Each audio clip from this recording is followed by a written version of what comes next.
Radiant team pick. Choose your hero. Reply to Moon. At least he's going to be able to deal with some of this magic damage that OG bring. There's Infest Bomb with Queen of Pain. They have nothing that goes through Rage, not a single spell. But they can deal with the rest. I just don't feel like Lifestealer is that good, but that's gonna give them, you know, some tower damage. Unless he decides to go for like Radiance build, which I don't think it's the play here. Like you want to come online as fast as possible, get that Armlet, Deso, Heaven's Halberd build. It's very effective. It also opens up the Roche. Maybe you think about like a Maelstrom or something. Try and slot that in there against Naga Illusions, but I guess Queen of Pain and Rubik can handle them. Throne. So OG with the Naga Disruptor. And like they've got so much setup, right? They've got Ensnare and Fissure into Arrow, Song, Static Storm, Arrow, Split Earth from mid one's Leshrac can come out onto any of these setup stuns. Their team fight is pretty damn massive, and they've got good lanes. OG's draft looking pretty spot on. Flight to Moon, they've got a decent amount of team fight themselves, but it's going to be very reliant on General and Always Wanna Fly having good initiations with Hookshot, Supernova, setting up around choke points, and then of course Aloha Dance with the steals. He's got a lot of spells that he can actually turn around into the face of OG. Mention that Queen of Pain for Iceberg with no relics. Level 15 Queen of Pain, no relics unlocked. What's going on there? Someone donate, please. Please, and Sax. Let's get these guys Dota Plus. Get them some relics so we can track everything up. OG out onto the map. Sumail, Nagasara on top. Mid one on the Leshrac, of course, heading into mid with a Saxa Earthshaker. Zeb Marana and No Tail picking up that Disruptor. Sage's Mask as his first item at level 1. So you're a big fan of that. Best item in the game. 1 mana per region. That's 60 per minute, 120 per 2 minutes, pretty insane. And that's the extra, like you also have a natural mana regeneration. Allowing to get some more Thunder Strikes out. FTM on the other side, Always Wanna Fly Phoenix. With Iceberg, Queen of Pain and General Clockwork, they're all sitting mid, watching mid one as he dances around the Disco Pony. Ooh.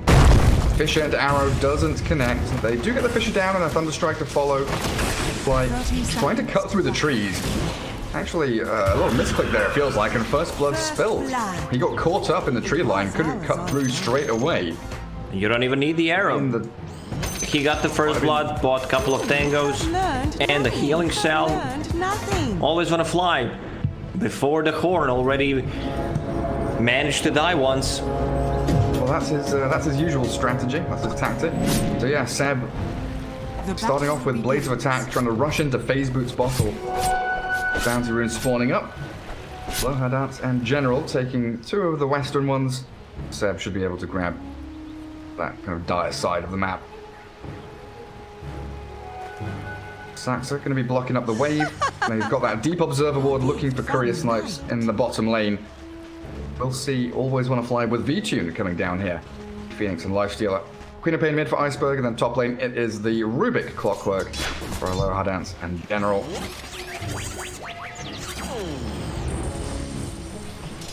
Interesting. Usually Rubik is very good at trading hits with the opposing support, but Thunderstrike does so much damage that Rubik can actually struggle here. You can't just use Fate Bolt if he uses Thunderstrike and keep hitting him. Thunderstrike is much stronger spell. Yeah, look at No Tail already putting a ton of pressure on him. Where the difficulties lie, especially with Naga Illusions chasing you down. Sumail having a pretty good start. Laning stage. Saxa, where's the block? He's just going for the kill. Radiance Got speed. Yep.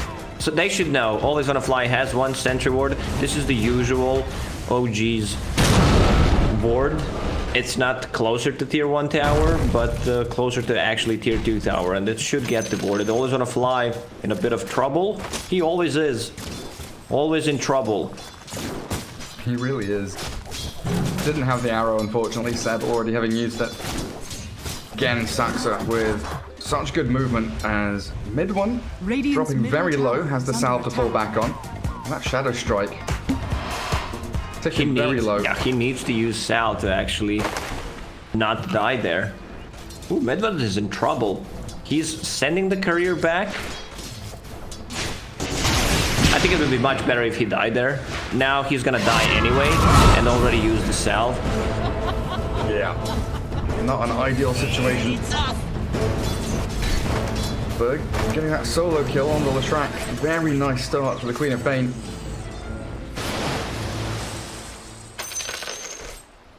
Now Lash. He's got 500 gold. Yeah, he was trying to rush that bottle again. We'll be able to TP back to lane. Now he's full HP against Iceberg, who does need a little more CS to get his own bottle. Advantage in the CS now, though. Aloha dance. Once more, struggling to trade hits with No-Tail top. Can't really contest the pull. Oh, No-Tail knows. He's also gonna upgrade Sage Mask. Ring of Bassi, 1.4 mana regeneration. That's almost 3 mana per second. Fisher, From the north. the Starstorm, enough to bring down Always Wanna Fly bottom. He is giving his life to allow V-Tune to continue free-farming here. 16-on-1, having a pretty grand old time down south. Another courier. But Saxa, exactly, finding another courier kill. FTM, got to be so wary about this. No-Tail top. How long until Thunderstrike? 5 seconds. Doesn't have the mana for it, though, and that's what Aloha Dance is playing around here. So he does have that for hand. Two little couriers leaving the top lane as well. So mid one now with his bottle up. Queen of Pain also, but hers is empty. 20 seconds for those runes to come in, and look where No-Tail's standing. He's already in position to collapse on that top rune to try and either give mid one the guaranteed refill or get a kill on the Queen of Pain, or both, potentially. As Aloha Dance going Yeah, for why not make some stacks? Meanwhile, while he's killing it, picking up the rune, getting the bottle refilled for mid one, and it's gonna spawn on the bottom lane. So mid one with the regeneration rune, that's gonna help him a lot. Yeah, Saxa was down there waiting for it. And both rune spots guarded by OG supports. Queen of Pain, even though she can blink to get these runes, just unable to because of OG's movements.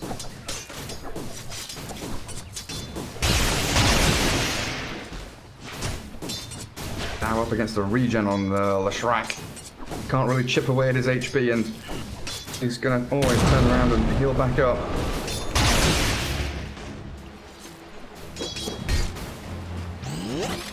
Everyone farming pretty well in this game. Clockwork 21-7. Arana 21-1, looking for that arrow. Always want to fly, side steps.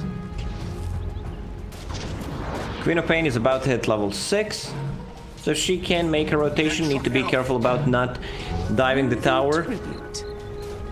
Seb even bought the bottle for himself, so they have extra sustain. Arrow, Fisher connects. And it does this time. They've got a dive here for Always Want to Fly. Not quite enough damage. Down to 60 HP and forces the salve. Still good pressure from OG though. Keeping FTM on their toes. Swift, is that phase boots now done? Yeah, Mirana with phase boots up. Lifestealer with his own. Seb trying to get out of sticky situation. Maybe he could have turned here to kill the Phoenix because there is no dive. Fiery Spirit's causing a few little issues, but the 6-minute rune's coming up, and that's what Saxa's kind of angling towards. Try and defend the action rune there for the Leshrac. For the first time, Sonic Wave Scream! Iceberg just straight up annihilates the Leshrac, and I was going to say, no one has vision on any of these runes, but Haste Rune spotted by the Rubik will refill Croft's bottle, and now she can think about rotating. Without Sonic Wave, you still have level 2 Scream. Could find a pick-off here or there. Haste Rune's such a good little grab there to get from one side of the map to the other. When you're playing Queen of Pain, you want to get either Arcane Rune or the Haste Rune early on, so that you can gank the sidelines. You pop the Arcane Rune, TP, lower the cooldown on it, and you want to pop that Sonic Wave. Even Even though he died twice, mid one still has just 5 CS, less than Queen of Pain. I mean, those denies don't really matter, you don't get the gold for it anymore. Yeah, it's like a 600 net worth difference though at 6 minutes. Yeah, but because you died, he's 1 level ahead or below Queen of Pain. Rana now being on the mid lane. Yeah, it looks like Leshrac back in the jungle to try and make some stacks for himself.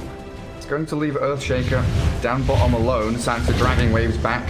Has his Tranquils. Will start working on the Blink Dagger now. Top lane has been defended pretty well by Notel so far.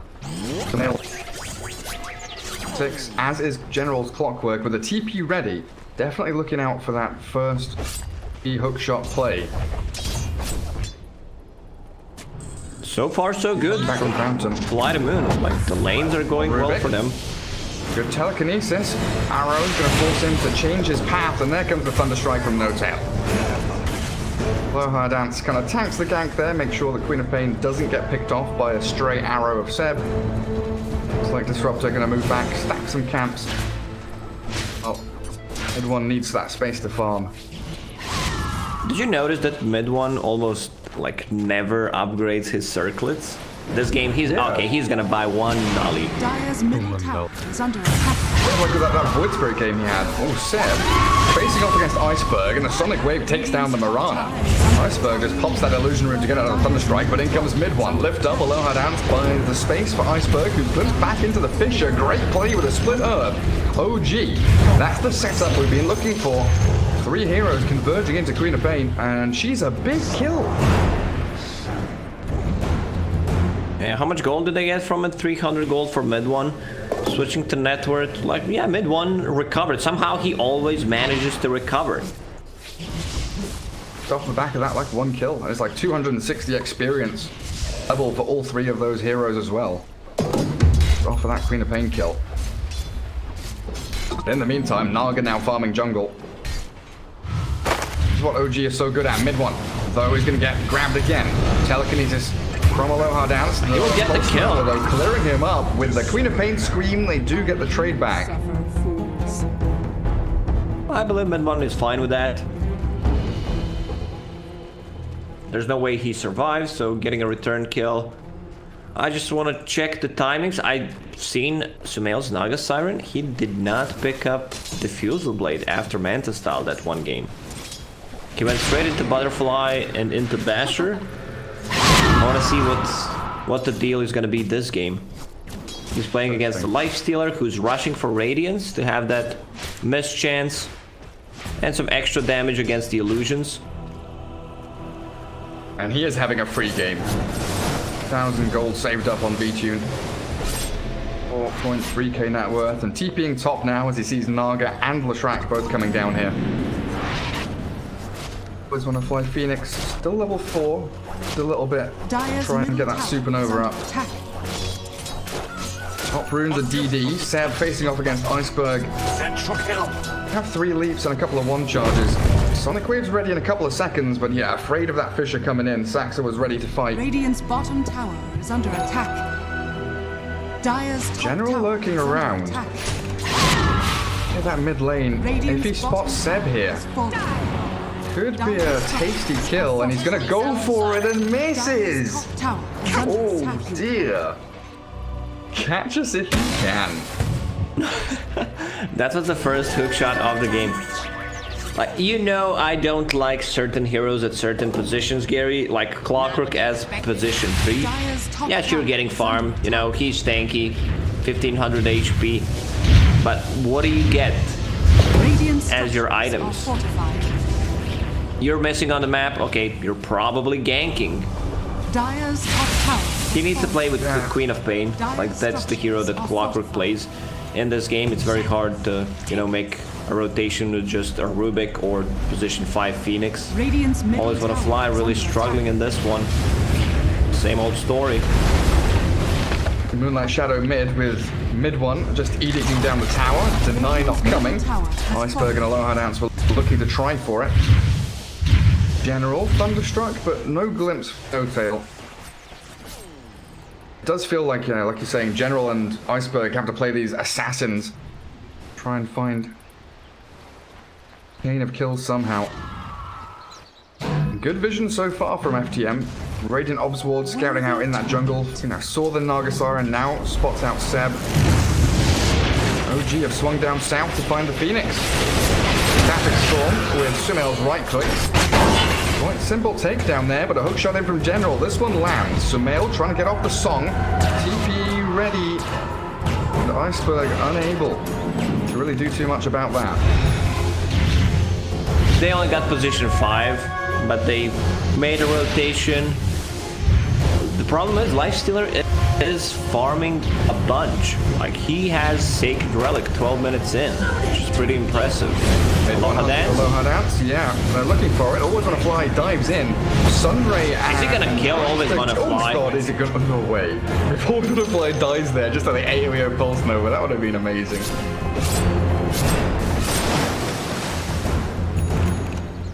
Yet again, it's this mid one Lesh just diving in, chasing for kills. 12-minute dual scepter. Now they have even more setup. Earthshaker halfway to Blink. Mirana going Helm of the Dominator. Seems like Seb is a big fan of that item. Still waiting for Naga to build into Manta though. But this whole game, it feels like FTM, you know, the onus is on them. They're the ones who have to move out onto the map, find pickoffs, put the pressure on, get this Lifestealer to his Radiance, which is now 1,000 gold away. They've left him alone top. There's no one here to react if Vici does get jumped on. They're smoked up. Fisher Static Storm, so he can't rage. Trying to chase him down as they snipe his courier. Also, he does get the Infest off into a range creep. Vici getting caught by mid one though. Lots of magic damage spilling back into the Lifestealer, and there it is. Radiance delayed. Even though Arrow missed, they still managed to grab a kill. Like, Lifestealer is very hard to actually grab a kill on, but No Tail with the, once again, a very nice Static Storm. FTM though finding mid one here potentially with a Supernova damage over time from the Shadow Strike, and they also hookshot the Earthshaker, so Supernova lands. They protect the egg and a double kill for Iceberg. They lose their Lifestealer but immediately react, responding with 3 kills in a row of their own. And that was a fight without Queen of Pain using her ulti. Level 1 egg, you need to be able to kill it.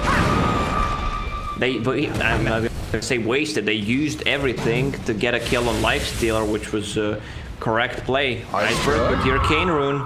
He does. That should be a kill. He's trying here. Sonic Wave, but he yules up from himself. That Fisher into Enchant. Saxa, oh, he doesn't have Echo Slam. He's going to try and give chase here, but he doesn't get that Aftershock stun. And Iceberg, this Arcane Rune is causing so many issues for him. Valve up again. Queen of Pain back to pretty much full HP, jumping aggressively onto mid one. Dive from Always Wanna Fly, and General hook shot in 5 seconds.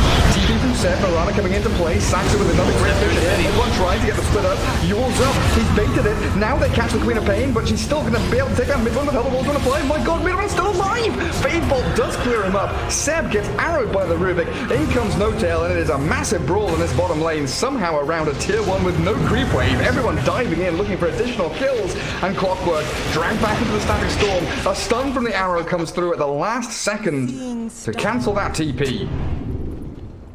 Oh man, Queen of Pain with Arcane Rune, that's probably my favorite thing to have when either I'm playing it or when she's on my team. But if you see it like on the enemies, you're like, man, we can't really fight into that. Iceberg did such a good job. Also, he had the Trusty Shovel, so he digged up a couple of healing cells, blinked into a secret shop, swapped it in immediately, used it to heal up, and he almost survived there. Yeah, he really did. But like looking at the post-fight recap, it's actually favored XP and gold-wise to OG. You know, Queen of Pain dying there definitely stopped her snowball. Yes, they got the kill on the Naga Siren, but Sumail now has Manta done, so it wasn't that much damage actually dealt to his timing. I guess the main thing then for FTM is that they got the Radiance on Lifestealer. That has to have been their plan for that aggressive dive, in which it was, you know, quite even. Slightly favored and immediately smoking up with that Lifestealer Radiance. Crimson Illusions top and blink in. Iceberg jumping mid one. They get a good Fisher and Kinetic Field, but V-Tune focusing Saxa rips the Earthshaker limb from limb as the Leshrac deep in between 5 Radiant heroes also slain. Dire's middle tower is under attack. Lifestealer with the Radiance timing against Naga Siren with Manta Style. Like, she does not want to fight. When you get the Manta Style, it means, okay, we just want to, you know, hit some extra creeps until I get the next item. But Lifestealer is ready right here, right now. And they've caught Sumail. Arrow not going to connect with the hero, and Sumail just going to Song and TP, as Seb has found a pick-off in the back lines, taking down Always Wanna Fly. Now telekinesis up into the Queen of Pain's damage. General looking for the hook shot, lining it up. Who's he going to go for? No tail. Seb, do you need to hook shot Seb here? He's waiting for the leap, so he can maybe jump with the arrow. Perfect. Nice arrow. Iceberg now able to jump in, blink aggressively, but No Tail's ready with the Static Storm and Sumail with mid one. The damage spilling out. Queen of Pain self-fuel to the wand, and a blink gets out of danger. Turns with a Sonic Wave. Mid one being cleared up, has to self-fuel, but he's only got 84 HP. One hit from a low out with a paintball. General catches Sumail, takes down the Naga Siren, and OG bleeding out. The aggression from FTM coming into play so swiftly. Dire's top tower is under attack. Yeah, Radiance on the Lifestealer. Like, you want to take a fight. Stolen Arrow connects 2 times. There was no song. Like, the items on OG is... they don't have it at the moment. Earthshaker's still 400 gold away from finishing his Blink Dagger. I don't think you can afford to get Boots of Travel on Lashrak at the moment. You need a another defensive item. Like, you might need to grab a BKB to tank things up. Yeah, it's starting to feel that way. Especially against this General Clockwork with Blade Mail. He is just hook-shotting in. You know, mentioned it in the draft. General Clockwork, very good at picking out these targets, and if he gets on top of the Lashrak, there really is no way to stand and fight, as No Tail walks up high ground. V-Tune says thank you very much, I'll take this one. General actually sniped it with a rocket flare there, but they've also got the ensnare and the hook shot onto 3 with a supernova in the cogs they go. OG trapped inside with a teamfight combo from FTM, beautifully executed. Seb does manage to leap out of danger, but my goodness, OG losing hero after hero, as this aggression from FTM just never stops. They always have 4 or 5 heroes in the vicinity ready to fight OG at any given moment. General with his Clockwork, 3-man cogs, that's one way to protect the egg. And they're not stopping, like, they're not giving OG time to recover. Alright, Always Wanna Fly is gonna die, doesn't matter that much. Static Storm is ready, this is a big kill. It sure is, and there it is. Static Storm him up. V-Tune trapped in Saxa chain stunning the Lifestealer. A huge kill and a huge Echo Slam is going to bring him very low, but he's not dead just yet. V-Tune has a rage. He's going to walk it off. No way is he allowed to live. No leaps. He's just too speedy. Phase boots. Let's check Lashrak. 390, 443 on Lifestealer. Queen of Pain without mana. Whew, man, I can't believe he lived there. Just a few more clicks is all it would have taken. V-Tune somehow scrapes away with his life. Halberd now almost complete for him. If there was ever a turning point in this game, it was right there. Lifestealer surviving, such a massive morale booster now for FTM. All of their teamfight ultis back up again. Supernova in 20 seconds is not too long as they catch Seb. Telekinesis with a stolen splitter. They've got a hook shot to take down the Mirana. She's got one leap, gets a little bit of distance. Oh my god, no! Rocket. They don't get the kill. Rocket flare. Absolutely right, Lacoste. You called it. General snipes it. When you steal Splitter, it's so easy to set things up. Almost no cast animation on it. Like we talked about Rubik, it's such a good Rubik game. There's a lot of good spells to steal, like Static Storm, Glimpse, pretty much whatever you steal is great this game. Smoke into smoke and No Tail, and left all alone. The jump from Queen of Pain, going to pop BKB, Iceberg, aggressive onto mid one now, the song from Sumail, Sonic Wave dodged by the Yule Scepter there, Iceberg still with the BKB trying to give chase. Oh, he's very low on HP, but the rest of FTM joining in from the left-hand side, and Sumail now with no real way of escaping, trying to cut through trees, dodge his way out of here, and it looks like he's alright. They're not going to commit for it.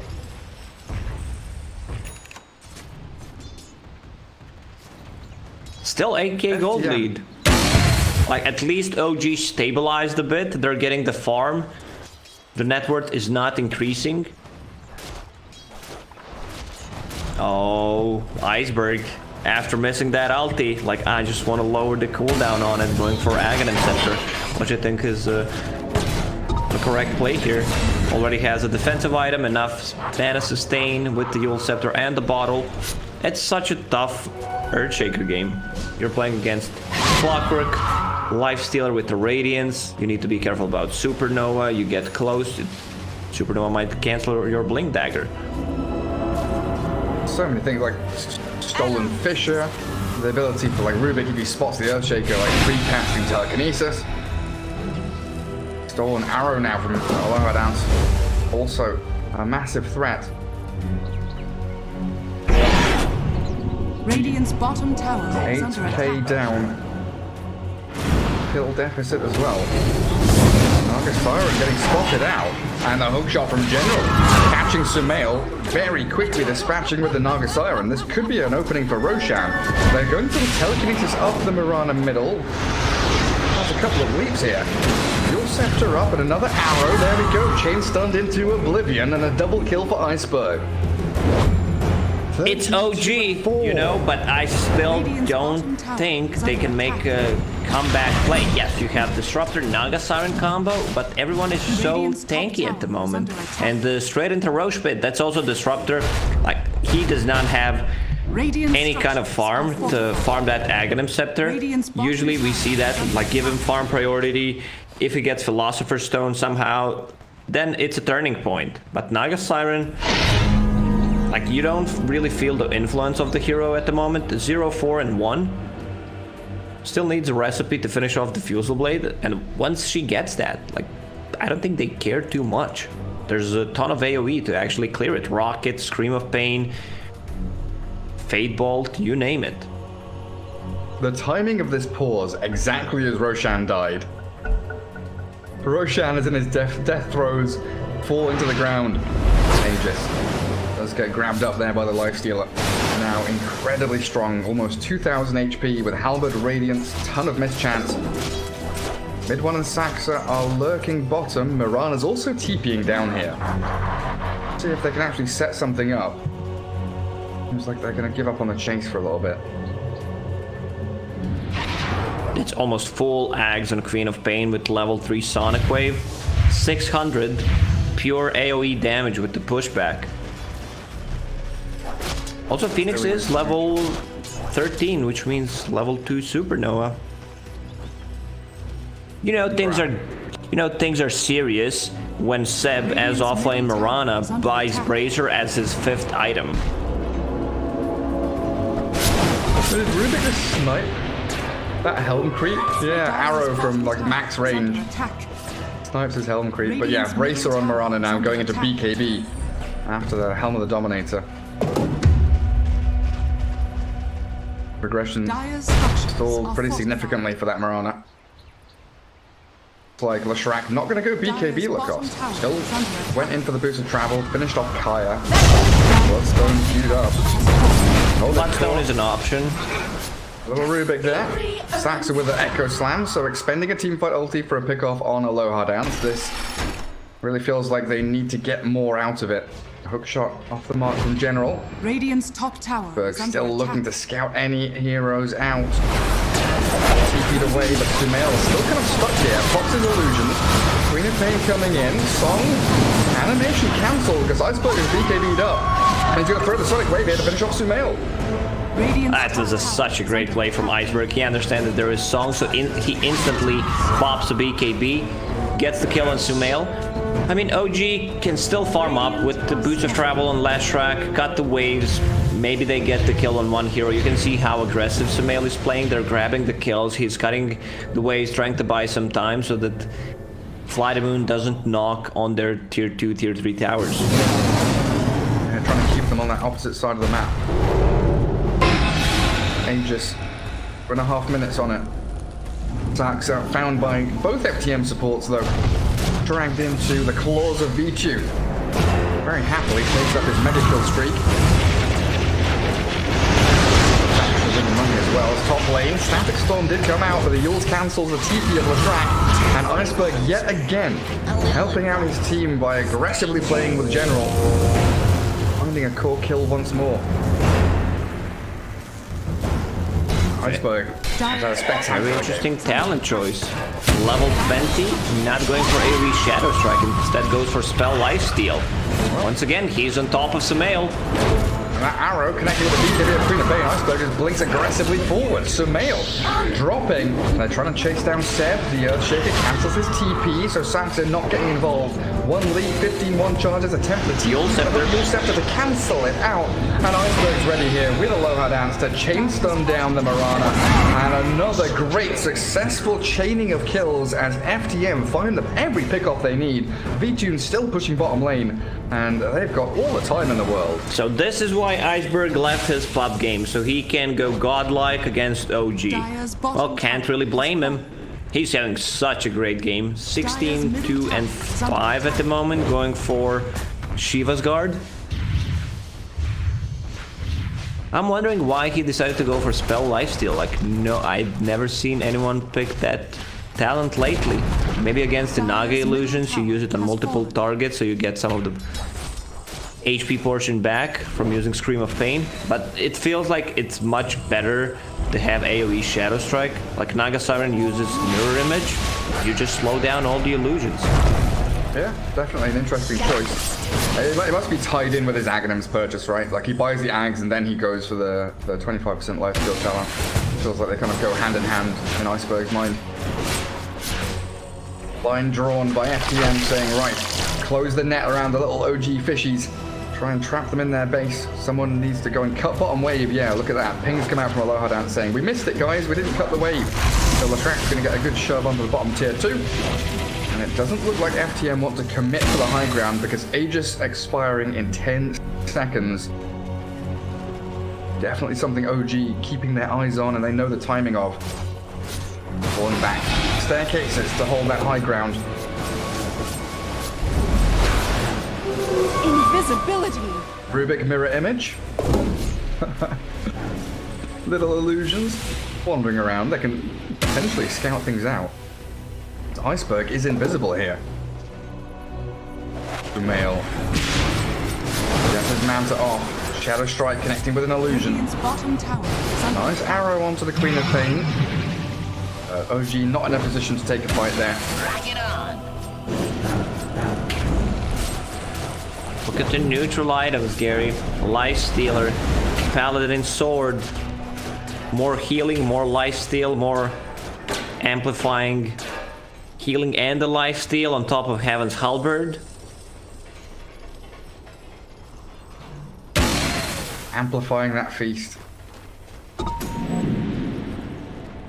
OG do still have that ace up their sleeve though. Song into Static Storm with Blink Echo.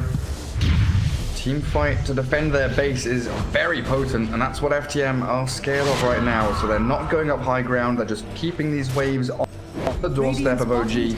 Sumail just killed. Someone has to deal with bottom though. 2 creep waves, one on the mid, one on the bottom lane.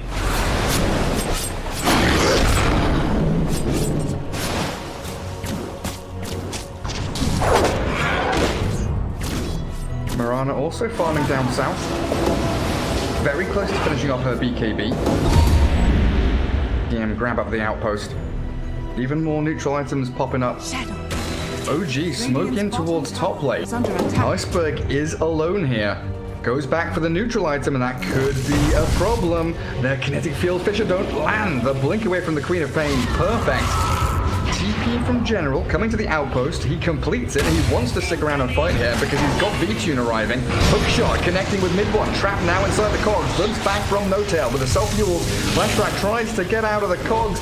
Queen of Pain can still get chased though. Aggressive blink yet again with a Shadow Strike as V-Tune has shredded No Tail, who tried to give his life to save mid one, but it looks like he's going to die regardless. The godlike Queen of Pain easily takes him down. And V-Tune's going to die Fountain.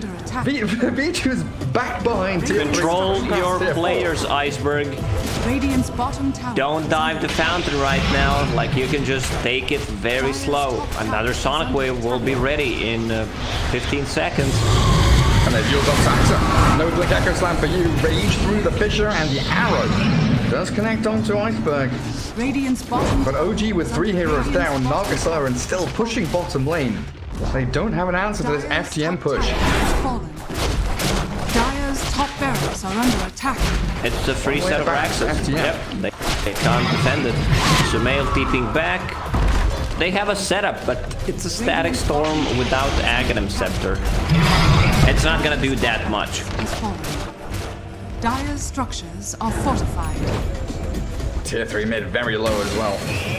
As a heart finished off for Sumail. Radiant's middle tower is under attack. Oh, Quickening Charm. Give that to Queen of Pain. Like, she's going all in on the cooldown reduction. It's such a strong build. Like, you get Octarine next item. This is what you get to the co-op.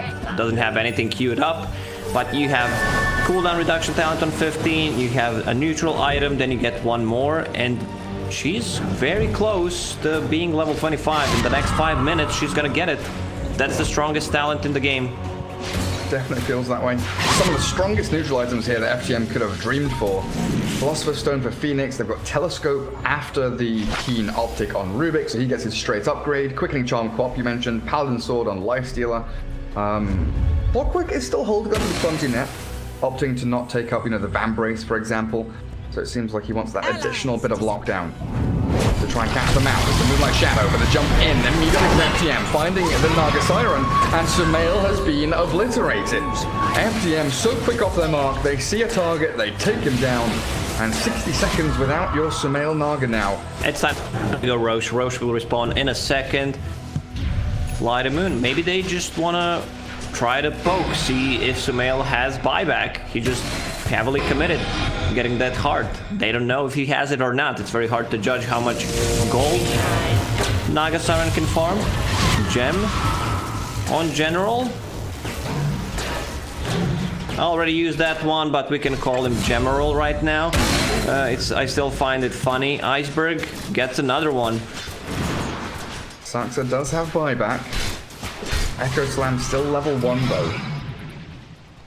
5 heroes from FTM up onto this tier 3. Dire's middle tower. Very swiftly destroying the structures of OG. Static Storm does catch out the Lifestealer, but he bashes mid one and left back's dead for a minute. The arrow's there. The Echo Slam does very push back. Vici just stands his ground and battles through everything OG has.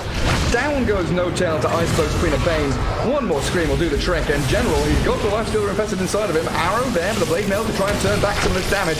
What's the Lifestealer like? Yeah, full HP. He's going to pop out. Arrow. Ooh, sidestep. But no. Rana. Catches Sam. Sumail opens up his teammates getting taken down as Vici enrages, and GG's called the first loss here for OG in the group stage up against FTM. Surprise! I've been really impressed by the Vici and the way he plays. Maybe not game Phantom Lancer where he missed bought the items, but just in general, they look very solid as a team, and he looks like the perfect fit. Also, Iceberg. It seems like he really stepped it up in the last few months.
OG's turn to pick.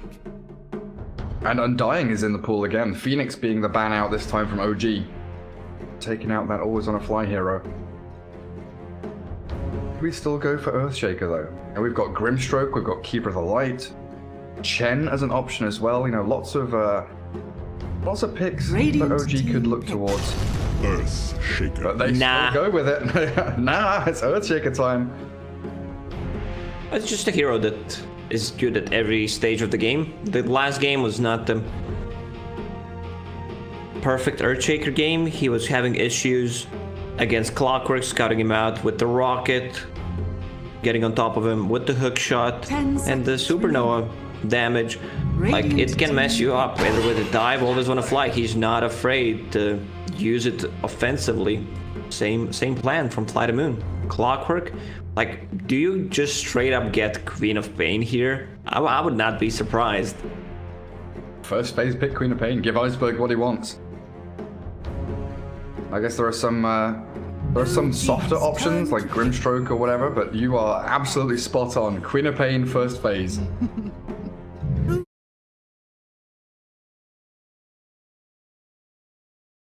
Region, the perfect. He was also exclusively a 10th pick hero, like during ESL Los Angeles Online. Team ban. And then teams started picking it in the second picking phase, banning it, or just first phasing it. Like, he can be played at multiple roles. This Queen of Pain also doesn't show anything. It could be still an offlane Clockwork 3, 4, 5, but most likely it's going to be in General's hands. And OG, they're falling back to their 10 seconds. strategy that was working out very well for them. Luna, Earthshaker +1, you run a tri-lane. Even though Enchantress is banned out, still they can, if they want to run an aggressive tri-lane, you can swap Enchantress with a different hero. Chen could maybe go for Grimstroke, Rubik. There's quite a few options there. Not really limited by the hero pool. Yeah, thinking about what to try and remove out. You know, they did get rid of that Void Spirit, Ember Spirit, DK now taken out. So OG's mid lane hero is a little more limited, but also that pushing time. DK Luna. 15 minutes in, all of a sudden all your towers are falling. Now. Same lineup. Another pretty good Rubik game. It is. Pick. Chen. So they will replace Enchantress with a Chen. You can run a tri-lane with that if you want to. But once again, a decent Rubik game. You steal anything from the Earthshaker, Fissure, Echo Slam is going to be good, even though you're looking more of a Fissure than Echo Slam, since you don't have the Aftershock, or against Luna. 10 seconds remaining. After you use Eclipse, need to use Beam 5 even on the seconds creep. remaining. Just do not allow Rubik to steal it.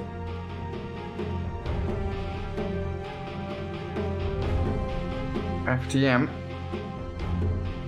The time for. Probably need your always want to fly hero. I'm wondering if they grab Undying. OG's turn to pick. Like, let's go for it, guys. You're on fire, Gary. It is Undying time.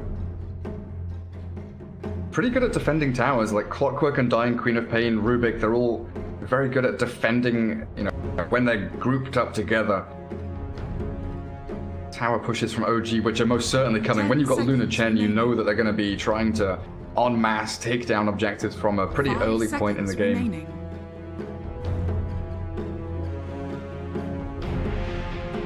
So that leaves their V-Tune hero till very last, right? Yes. OG needs some kind of lockdown silence for Queen of Pain. But it's gonna be mid one Invoker. Yeah, I mean, that's the way of dispelling things. They go in, you put Tornado, you follow. I mean, you need to fall back. If Undying drops a Tombstone, it's also gonna be some extra attack speed on the Luna, so that she can 10 actually seconds right-click remaining. it. Some good chain stuns for the Queen of Pain though, right? 5 Cold Snap, Spirit seconds Vessel, remaining. Tornado with Fissure and Lucent Beam to back you up. Queen of Pain quite nicely. Bans now. Do you ban Magnus here? Good question. Or Beastmaster? It's one of those two, I believe, for OG. If they decide to run an aggressive tri-lane, Seb needs a hero that can be left alone, and Beastmaster and Magnus are those heroes. You also empowered Luna with Alacrity. Okay, this was something that I didn't think of, but would actually fit them very nicely. And they're not afraid to pick Enigma into Rubik. We've seen that already. It's like, yeah, you've got Rubik Clockwork, doesn't matter. I've got, you know, Necro Book at like 8 minutes as this Enigma. I'm gonna push your towers with Chen Luna. OG could ban the Wraith King here. they've got Invoker with the EMP to deal with the Wraith King and kite him nicely with Cold Snap, Ice Wall, Tornado. So I'm not sure if the Vici and Wraith King is the big threat. PL, it seems, is the removal, and there is the Beastmaster. What is the V-Tune hero here, Lacoste? Now they have a BKB piercing ability. They prepared for something like a Lifestealer if needed. Huh. I don't think you go something like a Slark here. It doesn't feel that great. It's one of the V-Tune's best heroes. 5 seconds remain. Morphling? Morphling against Invoker doesn't feel that great. Early on, he builds fast Spirit Vessel. There's a ton of magical damage, insta lockdown coming up from Earthshaker. Yeah, it feels like OG have a lot of answers for. What about Phantom Assassin? I don't know. I just have like a random thought. This hero is the one that comes to my mind. Jump in on the Luna, kill off the boars with dagger. Early BK, like it's an early BKB purchaser as. What about like a gyro? What's happened to Gyrocopter? You've planted this thought in my head now. The past like 2 weeks, there's always this moment where you're like, oh, gyro is pretty good here, and now I'm thinking about gyro. Apparently, it's not. Like every single time I called for a gyro pick, it never happened. Slark. Choose your Still do go with the Slark. Even up against Earthshaker and Invoker. Done with it. OG against Fly to Moon, game 2 here. TM with some of their really trademark picks. OG coming back out with the Luna Beastmaster Chen trio. Slark needs to care about not getting his mana burned. Other than that, he's fine. I just want to see how much he can get out of his lane. Okay, so me and Fog were playing pubs like a year ago, and this was our lane, Undying Slark. So we were just stealing strength from the heroes, or just stealing stats. That is mean. That is very rude, Lacoste. Don't steal people's stats. But they are playing against Beastmaster and Earthshaker, unless OG once again decides to run a tri-lane against Slark. But then it's tri-lane against the Undying, which is kind of suicidal. If they don't run a tri-lane, that's gonna be 2 strength heroes against Slark and Undying, 2 melee ones. Definitely a difficult lane. How OG decide to lane this up. If TM are the ones that can kind of respond and match the lanes, it's OG who can get that advantage early on. But here we are, game 2 in this best of 3. No-Tail Chen wandering up towards top. Mid 1 Invoker should be heading mid with a Sumail, Luna, Seb on the Beastmaster, and Saxa Earthshaker. 4 heroes coming to the bot bounty runes for OG. While FTM, always want to fly Undying, General Clockwork, and V-Tune Slark lurking around middle. Queen of Pain does have 2 shared tangos. Observer ward. I just saw V-Tune with a shared tango there, and I was wondering, hang on a second, what's going on here? Aloha Dance Rubik, early observer ward up in the top part of the map. He wants to be able to scout out the lanes, see what they're gonna do. I still feel OG's not gonna go for aggressor tri-lane against the Undying. Same board once again on the bottom lane coming out from Saxa.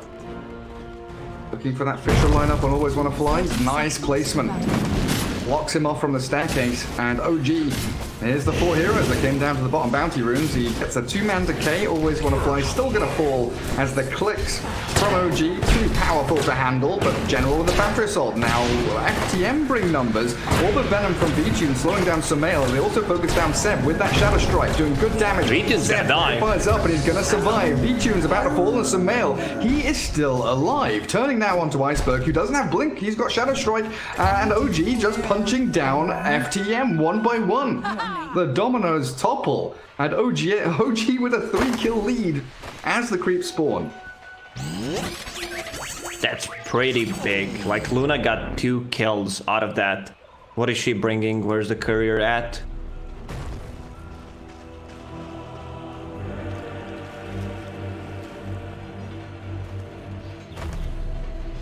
Earthshaker. Down bottom. Chen bringing some more tangos down there as well, so it looks like they're going to swap these lanes. Seb going to solo top. Chen comes bottom for the Troy lane around the Luna with Saxa Earthshaker. General going to solo down there. So both teams tri-laning. But into these solo laners. And it's up!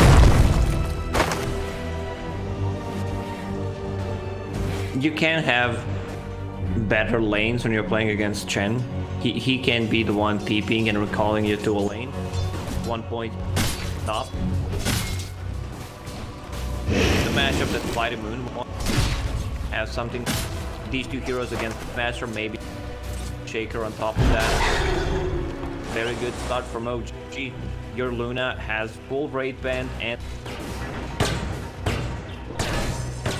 some of the Dominator. We have 1-1-1 lane. Two heroes fighting against.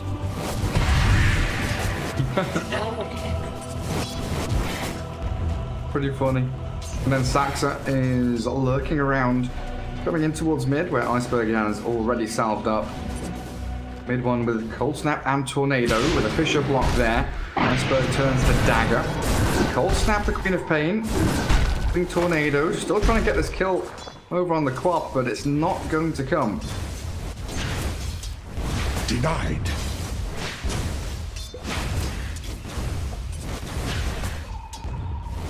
Seb so far, 4-1, leeching experience top lane. Always want to play, has been doing a great job just spamming decay, forcing the Beastmaster Good away. job on dying. Using your Press spells. D or press Q. Depends which hotkeys you're. Dax's rotation has forced a lower dance to go in here, so we've got a 2v2 lane mid lane pretty much. General taking a bit of a beating bottom. These off laners Dire's are having a few struggles as Seb loses his courier, body blocked by Always Wanna Fly, and that Orb of Venom from V-Tune slowing him down enough for a kill. You wanted out of here, didn't you? It's a tough lane. I mean, they've put him An there. impossible They lane. know that he's not supposed to win it or anything. Incoming! Luna Radiant's has bottom 10 tower seconds. is under attack. Region, 10 region per second. Good Fisher block from Saxa. Favor, look at block. Love it then. Pretty speedy. But they forced Clockwork, away from his tower. We've got a couple of range creeps here, so Samel gonna be able to farm very nicely. Clockwork 6-0. It's back to the old days of the suicide lanes. These position threes now Radiant's getting bottom nothing in tower this game. is under attack. Completely shut down by tri lanes. Do you feel like this is going to be now a big moment for mid one and Iceberg? Two tempo heroes from the mid lane. Their first rotations. What are they going to be? Mid one has games. Last time I saw him Voker against Like I Viper, said. that did not end well. Top lane is just a disaster. Like what Fly the Moon wants to Clark's lane. Fly is doing general Clockwork, not having levels. 6 going. Failed in trouble. Yeah, he's trapped inside the Busy. cogs. Battery Assault going to work, but no tail. You were mentioning that HP regen. You've got 17.2 on the Luna thanks to the Tango, that Divine Favor, and the Headdress. Dire's top tower is under Healthy attack. Stormcrafter coming in with the Lightning Zaps as well. General forced TP to his tier 1. As Earthshaker keeping top to react to this dive from V-Tune. On to Seb yet again. The Earthshaker and probably now give up on committing.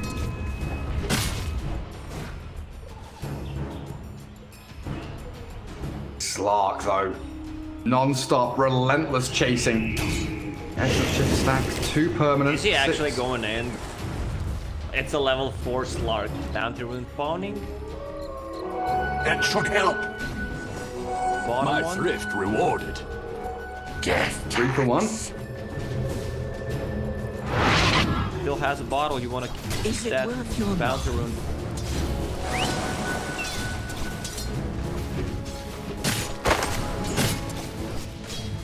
Apparently not. He wants the money as quickly as possible. Farm-wise now. Has boots. Wow, always on a fly. Played this game for a very long time without buying anything. Now we can play some Dota 2. Luna trying as quickly as she can to get into that Helm of the Dominator. It's going to be the primary timing that OG play around now. No tail. Scout out and backstab the tower. Just spots out a creep wave. This will allow the catapult wave for OG now to get in onto the objective. And there's nobody here for FTM to defend it. Queen of Pain's not level 6, so you don't have that rotation available. Clockwork will come down, but he's still level 4. Defending the tower is going to be very difficult. Rocket. They use the glyph. They would put pressure. RP is there, Jen. One extra creep. The double harpy, scout and stormcrafter. General just walking straight into the middle of them. Look at me, stop hitting my tower, please. But the melee creeps are going to tank up this tower damage for a little bit longer. So Catapult getting some additional free hits in. RP count. One Radiant's about to bottom die. tower is under attack. Have any or a bra? Just naked. Yeah. I don't know if that's a bug. I never noticed. I mean, is it like Naga Siren naked? Like, has boobs but no nipples? No, it's like completely naked. Interesting. I've never seen that before. Top lane, Saxa, Fisher block enough. Yeah, I looked around the jungle as soon as you said it, like, I need to see this. Where's the naked RP? Goddamn degenerates. Clark, 43 and 22. With tons of farm as well, so they are, yeah, dead on even net worth wise. Exactly even. As we get into minute of the game. Level 5, he's about to crack 6, and he's not that far away from Necro 1. He is rushing it as quickly as possible. 500 gold away. Santa trying to give him as much free space as possible. Waiting for the Dark Pact so we can fish up a Slark, but he didn't wait quite long enough. So Vici still opening up a potential kill on Seb, focusing the Tombstone. Good roar onto Always Wanna Fly. Buys some space for Seb. Still gonna die though, thanks to the Decay and Shadow Dance, Dark Pact from the Slark. Might actually go in for Saxa here. Vici trying to heal up a little bit. Falls away. Radiant's bottom tower has fallen. There's your tier 1 down bottom lane. OG makes short work of it, and top tower defended. It is pretty much full HP. Don't kill the harpies. God damn it. It's killed them. Oh yeah, you're right. Why is there pornography in my Dota 2 video game?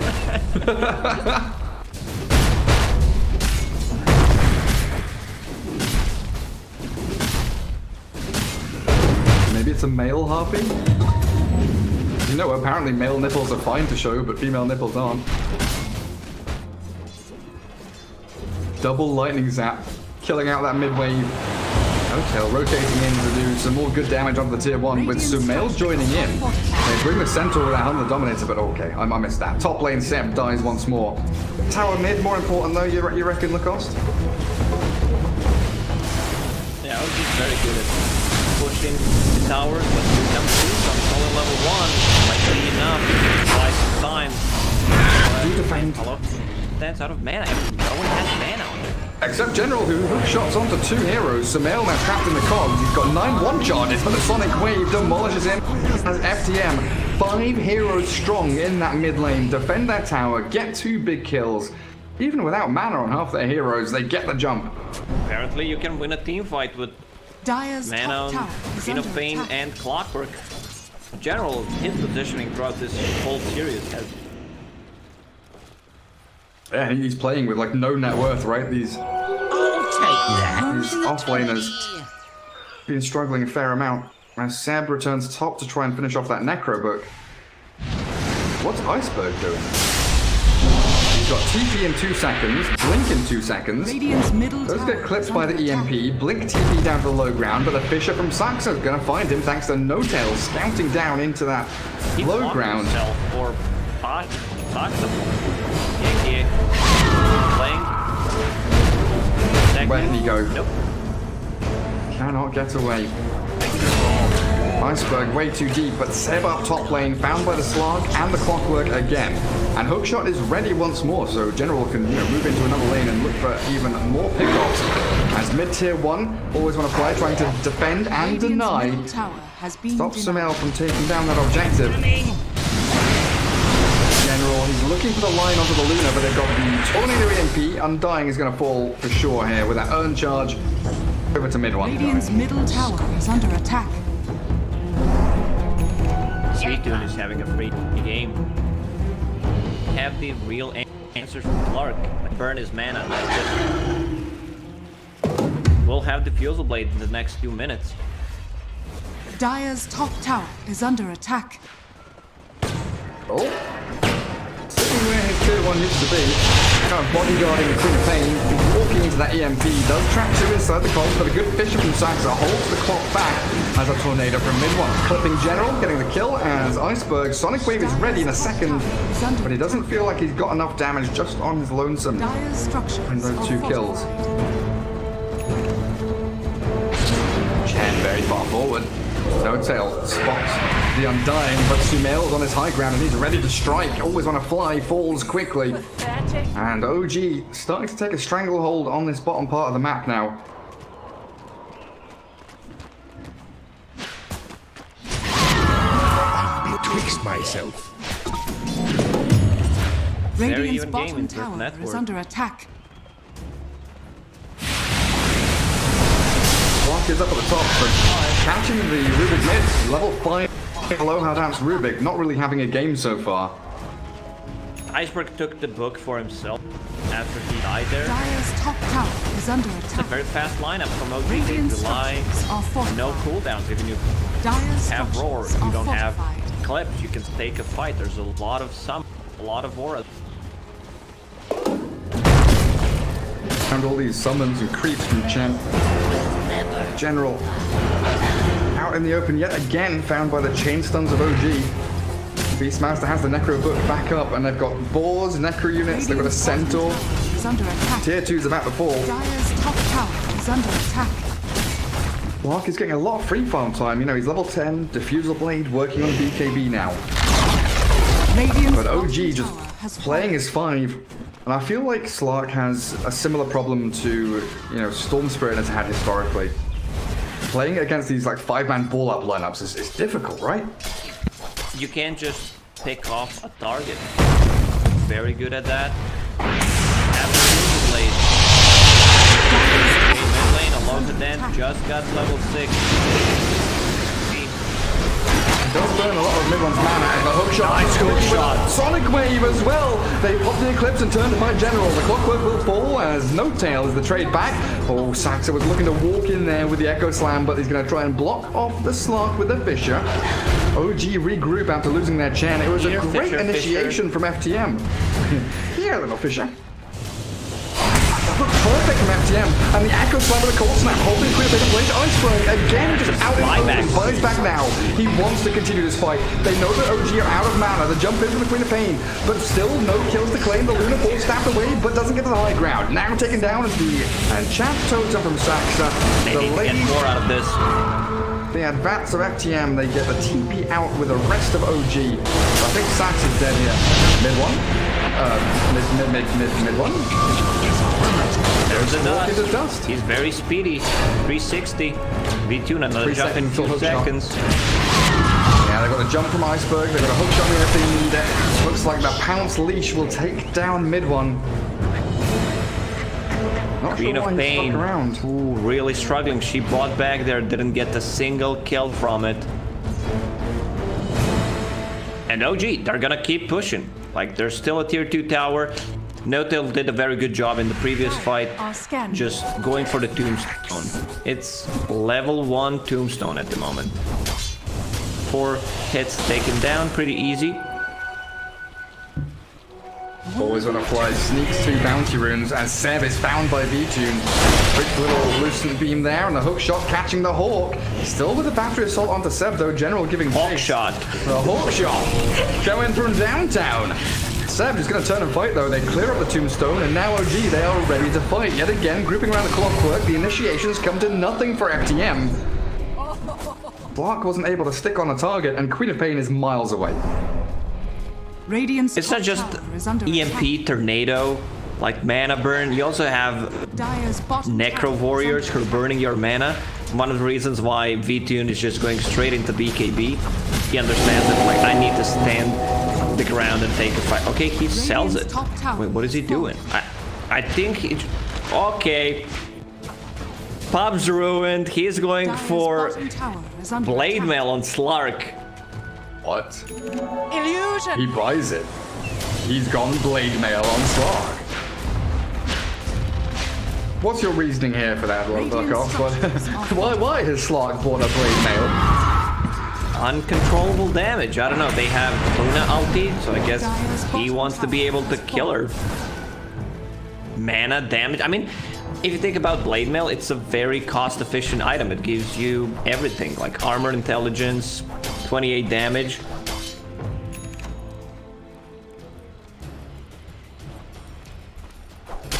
So, we'll see how it pans out as bottom lane, Saxa getting chased, and Sonic Wave.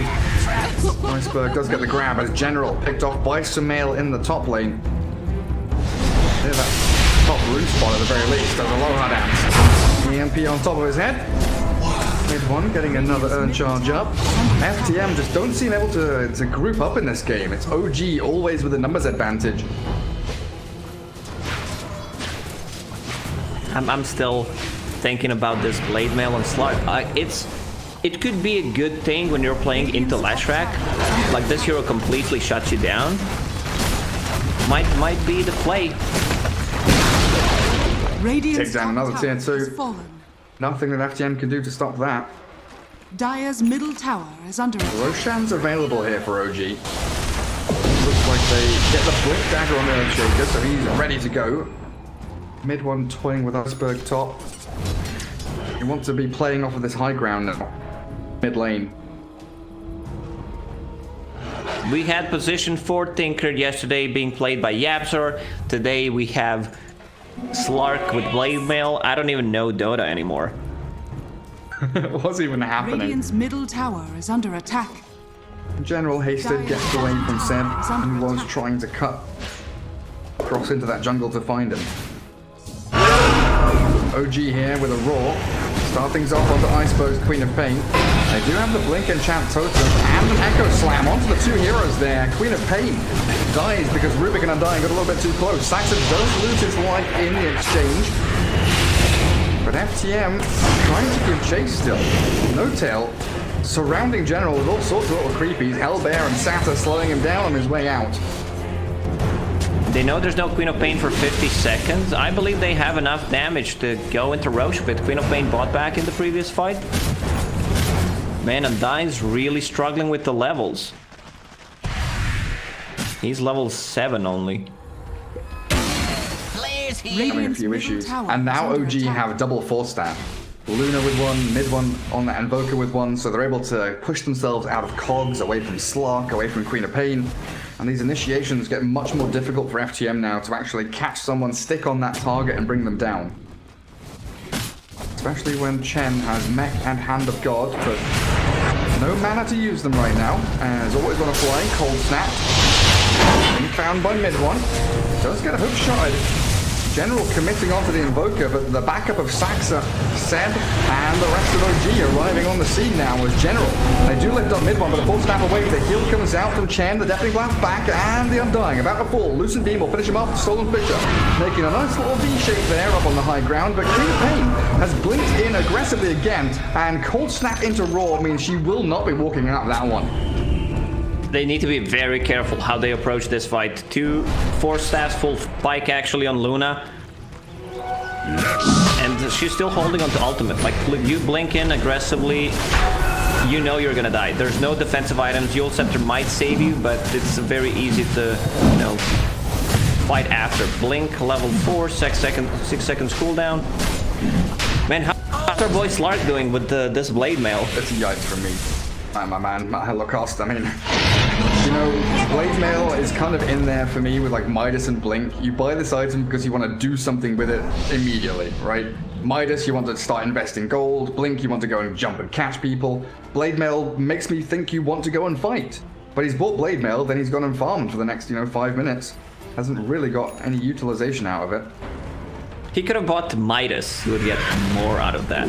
I don't know. I just don't really feel the item. Always want to fly. Let's check his. That's 6 in 20-minute game. So yeah, he dies about every 3 minutes, a bit more.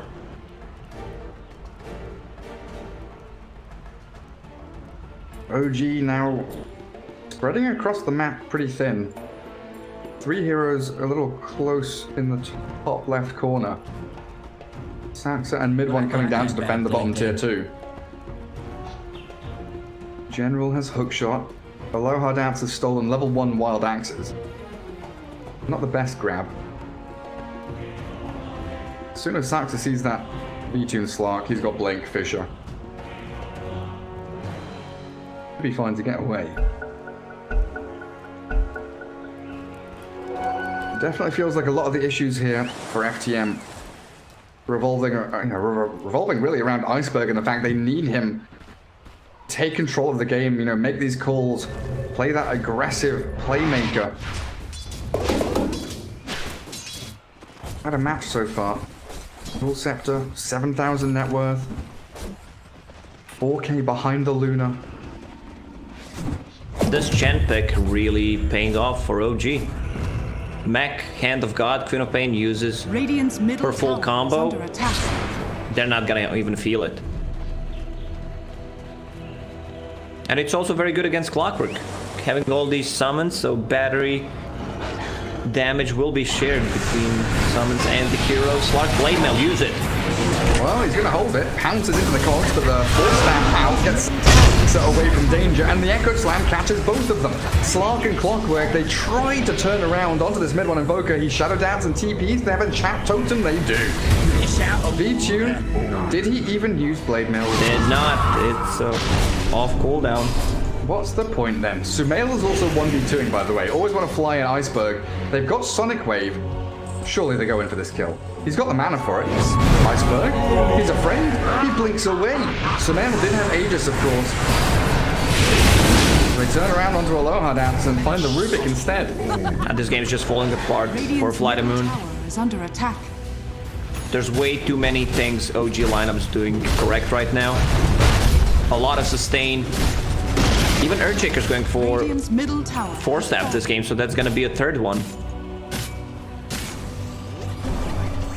Radiant's Luna brought back into the fray. Aegis still in hand for another 2.5 minutes. Glyph already forced out. The Dire also glyphing to try and keep their creep wave alive. Luna commits for the tier 3. Alacrity on her. Good damage onto the tower. Slark, there's his Blade Mail. He pops it, trying to pounce away from the EMP, but he still gets burned. Luna with that Hurricane Pike, turning damage back onto the Undying. That high ground objective now falling means OG have an open space to play. You don't fight here. Your tier 3 tower is gone against Luna. You don't take a fight. Way too many bounces. Drop the Tombstone. Zombies are chasing. Clockwork from the right-hand side, looking for that hookshot initiation. Queen of Pain also looking for this lineup. Soul Blade Mail. BKB. They jump in onto Sam. There's the Eclipse though. Always gonna fly, he's gonna fall. Sumail the double kill. Now Slot focusing on the Beastmaster, but he can't get a single bloody kill. Chen blocks the pounce, so Seb can escape. And now OG, they can turn and face up against FTM with the buybacks flowing through. The Radiant trying to extend this fight, but Saxa with a great Fisher catching up the Slark, and GG is called. Game 2. 24 minutes, OG playing a very swift, decisive, aggressive lineup, and Queen of Pain fuels in the middle of 5 heroes as the game ends. And a victory for OG. I don't know if you noticed, Gary, but Slark sold Blade Mail and bought a BKB for that fight. I don't know what that was. I don't think it...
OG's turn to ban.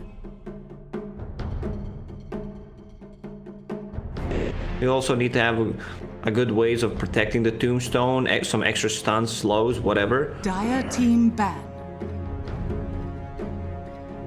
OG continuing to ban out that Lycan. I don't know if you noticed, but I'm Undying hater. You are a little bit. I just want to see him get buffed, that's all. Buff my boy Undying. Phoenix again, OG taken out along with Pango, Lycan, that Bat Rider, not changing up too much. There was a great post on Reddit about what does Undying ulti do now. It makes that him bigger. thing, yeah, that thing got changed so many times. Like after I saw that post, I had to actually go in game and read what it does just to make sure. I mean, his ulti, like the tooltip for his ulti gets bigger every patch. Like every time they change it, you've got to read like 3 paragraphs of text to figure out exactly what it does. Like, oh, it's got 7% amplification if you walk here, and when they get 300 range away, it does this. And they change it again. 10 seconds remaining. Funny old spell. Shadow Demon first pick for OG. 5 seconds We're seeing a little bit of a change up now.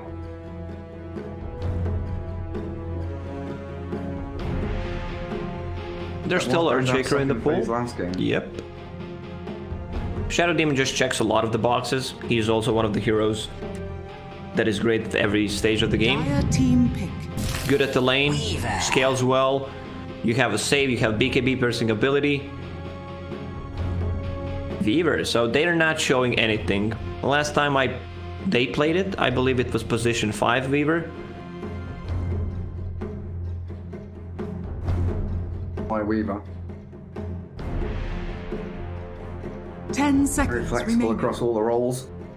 Grimstroke potentially. Do you feel like 5 Inkswell with seconds Shukuchi? Thing to have. No, you could go for it. There's no Enchantress, so she can't dispel Grimstroke's Inkswell in the laning stage. Maybe you consider taking Earthshaker yourself.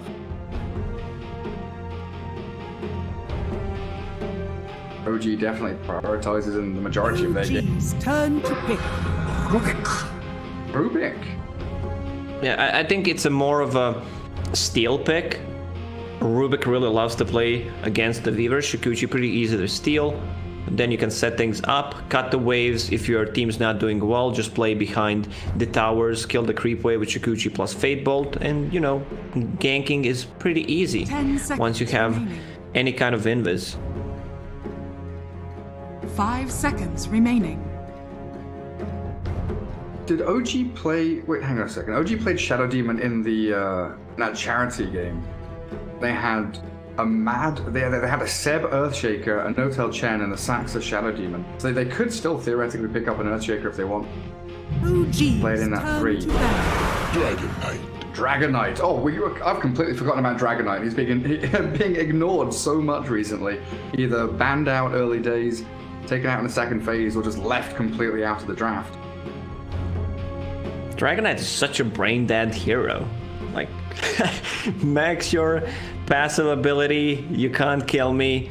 10 seconds Get to level remaining. 6, press dragon form, right-click people, and right-click towers. 5 seconds remaining. Farm a blink dagger, blink in stun. It's just the concept of the hero. He's a very... I think I'm getting the, you know, old Raid King vibes with the current Dragon Knight. Soak up as much damage as you can. Do a bit of tower damage. You are that real strong frontliner for your team. Kind of runs in there, you know, Leroy Jenkins style, waving flags around. Look at me, I'm a DK, come and pick me off. The rest of your team, you know, smoked out doing things elsewhere on the map. Still doesn't give anything away for OG either. Could be in. Rubik's also very good against Dragon Knight, Fate Bolt, and if you steal Breathe Fire, you take away like 60-70% of their physical damage. Or with your, like in the later stages of the game, when your Arcane Supremacy is maxed out, you take Dragon Tail Stun, extra stun duration on top of that. Dire team ban. Pretty good. Spirit ban. Better focus onto Iceberg there. OG not too worried about the Queen of Pain. Definitely wouldn't What's going expect out? a team to ban out TSpirit after they have Dragonite. Usually it's the other way around.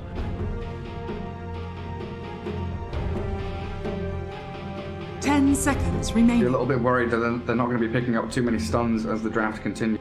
5 seconds remaining. It makes me think they're going to pick up Chen again.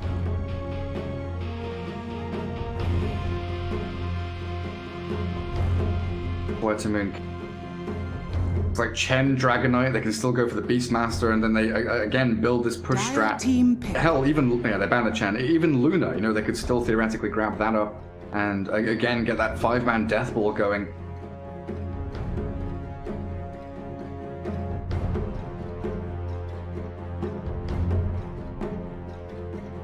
They still don't have to reveal where Weaver is going if you pick your offlaner right now. Also, Weaver could be an offlane, 10 seconds. so something remaining. versatile to try to mess up with the OG. 5 Your seconds fourth pick is remaining. gonna reveal where heroes are gonna go.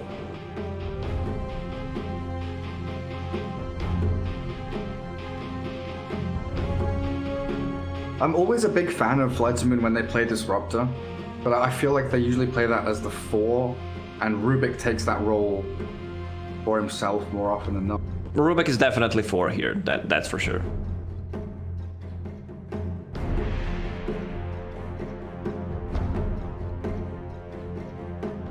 Clockwork is still out there for General. You know, General has such great performances on like the 3 heroes he plays, Pango, Bat, Clockwork. I don't feel like they get out of that hero pool very often. Might just see them go back to their old standbys. DP is still out there. Oh, that's one I forgot about. The General Death Prophet, definitely available for them if they do want a bit of tower damage from their offlaner. Not too bad against the DK with that Spirit Siphon. Flymoon using all of their time for this third pick. I think this is the breaking point of the draft, so it's justified. Having that OG's third turn pick to pick. straight out of the ban phase. They're going to opt for the Queen of Pain again. Queen of Pain into DK. I would not be surprised if OG just gets Invoker. You have enough sustain with Quasfo X build, so you don't care too 10 much about being seconds harassed by Shadow Strike. 5 seconds remaining. Piss poor mana pool, so if he gets caught by EMP Tornado, there's not much he can do. Man, you can also Very put reliant on Dragonite on the mid lane. He's also the hero that says feel free to use it on me, I don't care. Dire team pick. Jakiro. So Shadow Demon Jakiro, they've got real consistent setup, disables, Dragon Strat. Dragon's Trap. But this is difficult for the Weaver now, right? You've got Dragon Tail, Disruption, Ice Path, and a lot of magic damage. Weaver could get nuked down pretty quickly. Same goes for Queen of Pain. 10 I think this is where you shift Weaver to position 5. Or you can leave 5 seconds her as remaining. position 3. But definitely not 1 here. OG's turn to pick. Was one way. Undying again for FTM. So that's your 2 supports in the Rubik Undying. So that does mean Weaver's going to be a 3 then, do you assume? Leaving VTune's hero to last seems like something Yes. they should Dire be doing. team ban. Faceless Void. Oh, and another hero to catch these maneuverable Quops and Weavers. Fair with Macropire. Decent amount of damage to dump into it.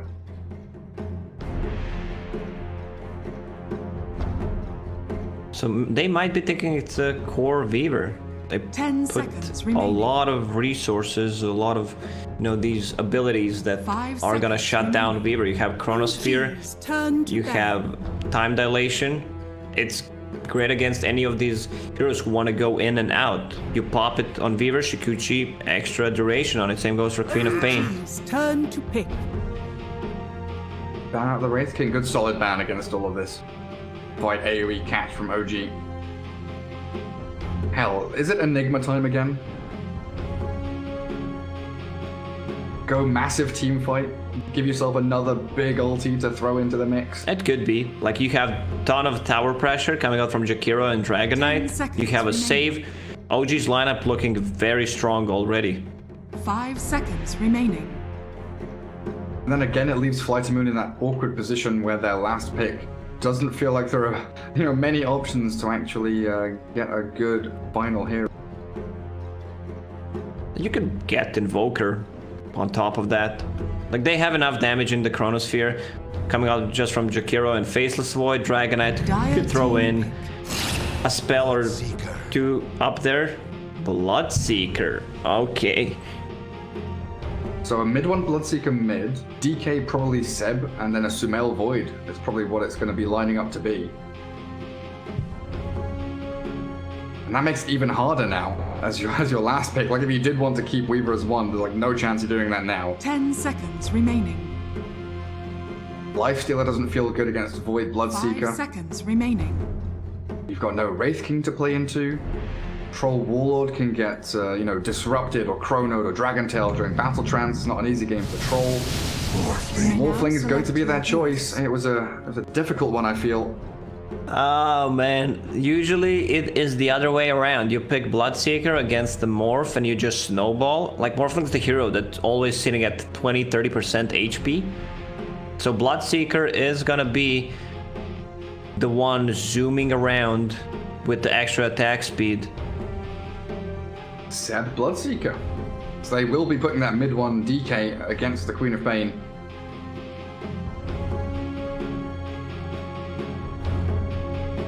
Really nice draft again from OG. Lots of tempo. But the Faceless Void, sometimes, you're worried about that Chronosphere being such a long cooldown, but they've got lots of disables elsewhere. Make up for that fact. Who do you turn into? Like, you can turn into Bloodseeker, Void, Dragon Knight. It's okay Morphling game.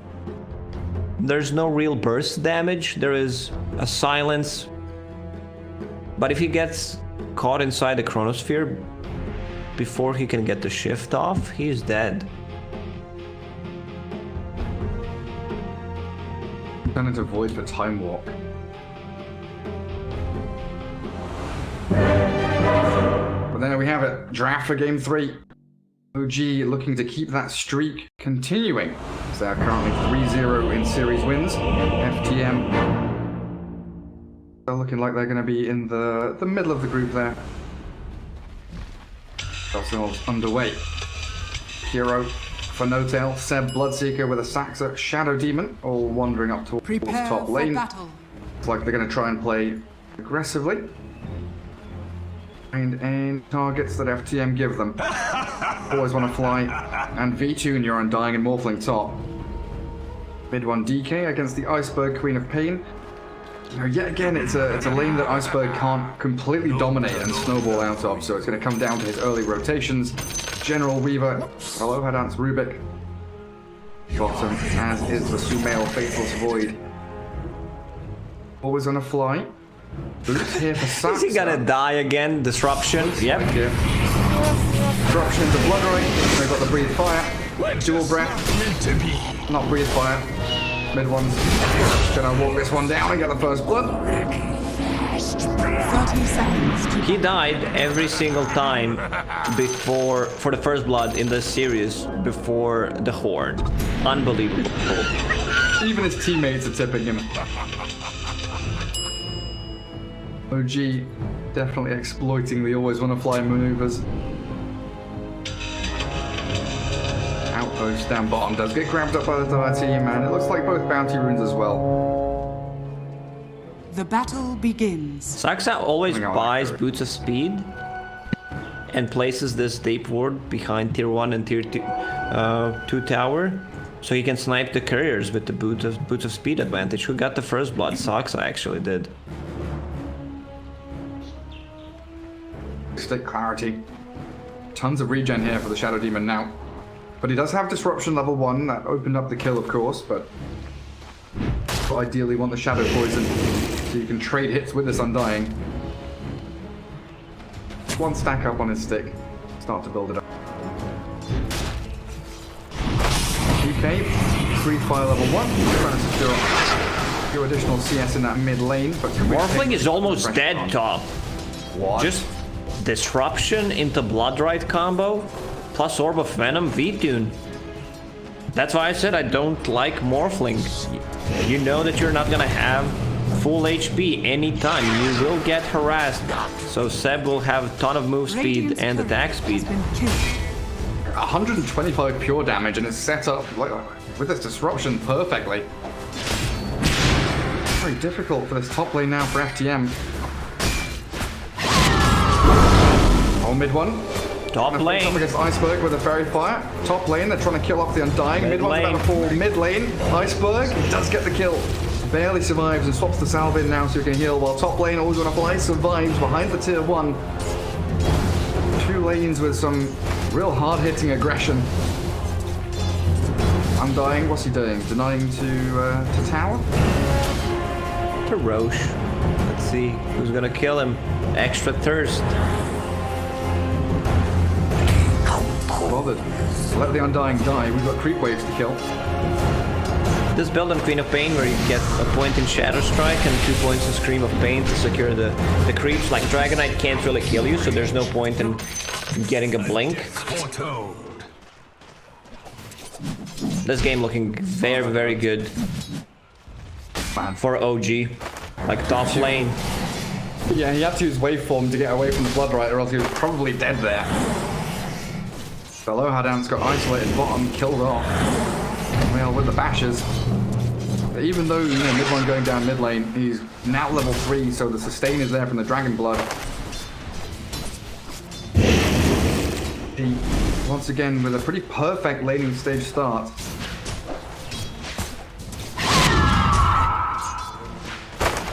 Doing waveforming aggressively, trying to chase down Seb. Doesn't have mana for a Bloodrite here, so disruption gonna save him and buy some time.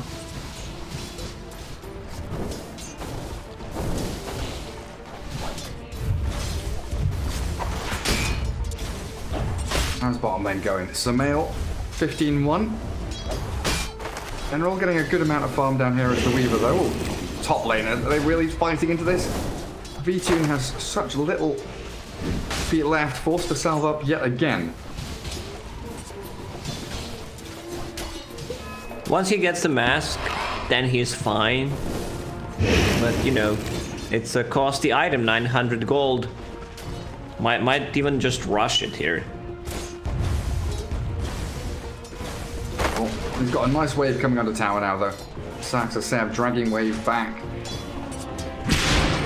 4-minute rune coming up in 20 seconds. Iceberg's looking for another kill on mid one, but just Dragon Blood level 2 is enough to keep the DK alive. And here comes OG's move. They do this time in, time out. 4 minutes in, Shadow Demon's guarding rune top. Mid one moves down to bottom, making sure that Iceberg does not get the refill. An arcane rune for SD as a Lohadance chased back by No Tail. I love this. Faceless Void is saving a point. Like, he's not going for full time lock. I talked about time dilation during the draft. It's extremely good against Weaver. Extra slow on top of Jakiro. Like, that's a kill. She misuses it. He blinks us in, uses time walk and time dilation, and that should be a kill. Queen of Pain with a long walk back to Fountain. Double null bottle, TPing into lane again. Dragon Knight self-sustaining and with 3 range creeps for him to claim on his own high ground here. Wave in a good spot for the DK. Top lane, Seb and Saxa. Getting waveformed on by V-Tune. Good harassment onto the Bloodseeker. He's got Raindrops, Magic Wand. That should help. Ways to turn things around.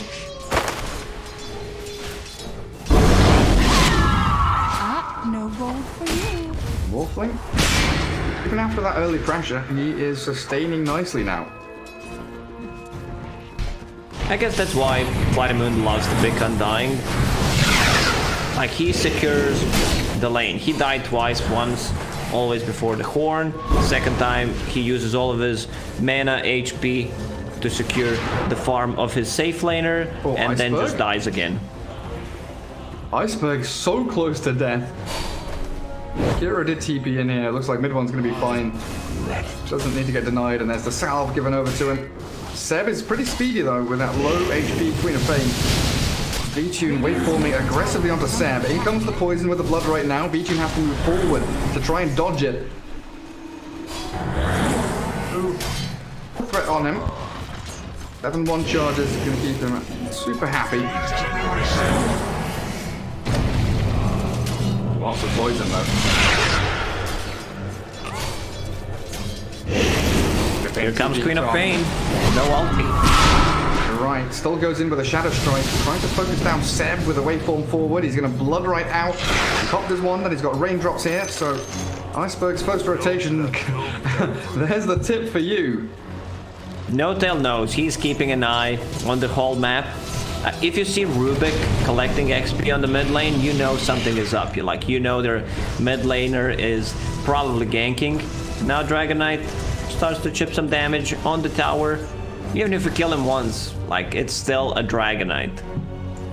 Very easy to recover. Don't care too much about Shadow Strike anymore.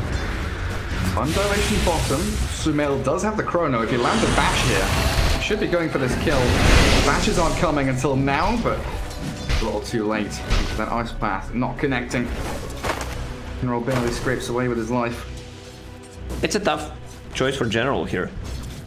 You come back to a lane and there's a very high chance of you dying there. So Rubik needs to play with him. He needs to be able to use Telekinesis and Fate Bolt to keep him alive. Sometimes the threat of a spell has much higher value than you using it. You can see General right now, he's missing in action, trying to cut the waves. Maybe looking for that courier snipe, but it's being guarded and held behind the tier 1. Low hard down to Rubik coming into mid lane. The blink in from Iceberg. Lift him up. Sonic Wave ready for Iceberg as they drop the tombstone down and clear up mid one. Sumail though arriving with a time lapse. Looking for the bash. It's going to come. Of course it will. Sumail with that rotation, finding the trade bank, and Queen of Pain feels like a much more high priority target than the DK. With the chrono on the Undying, they want the bonus kill. Always want to fly with a decay and a stick. Is not going to finish. Not going to allow him to survive. That Chronosphere, I believe Fly the Moon is fine with that. Like, if they wanted to have a target who's gonna die from it, it's probably Undying. Mid one, straight back into the mid lane. A bottle charge over to Aloha Dance. Straight back into harassing. General also making a rotation in here with a DD rune. But Radiant Observer Ward spots the Weaver.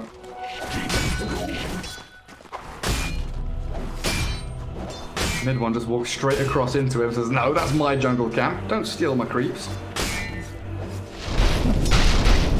FTM with 4 heroes mid. Doom gets a bit of free farm time top lane. A lot of resources being used here by Fly to Moon to try and shut down the DK and stop him pushing the tier 1. Oh, very nice item drops for OG. Bloodseeker gets Fated Brooch. He needs mana. He also needs some extra move speed. And Shadow Demon gets Keen Optic. Most of these position 4/5s actually keep that item for a bit later.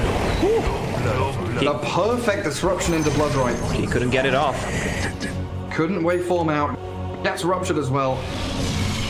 Wolfling down. No. Same time, mid one chipping away at that tier 1 while Queen of Pain juggles. Male chasing Weaver.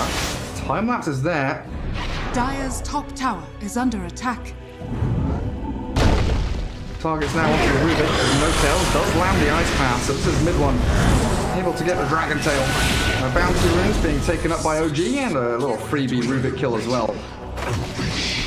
Already a 3k gold lead for OG. Now mid tower doesn't look that healthy anymore. Iceberg can't really defend it. Dropped into ice path. A little bit of an irritant there for Iceberg. But again, FTM bringing numbers mid to try and defend against the catapult wave. You get such high value from Illusion Rune these days since the recent changes. Let's say He's playing against Shadow Demon. You dispel Soul Catcher with it. You dispel Shadow Poison. Illusion Rune was garbage for a very long time. Get out of Thunderstrike, get out of Shadow Strike. Good stuff. Any kind of strike. Mid. Macropire Strike. Phantom Strike.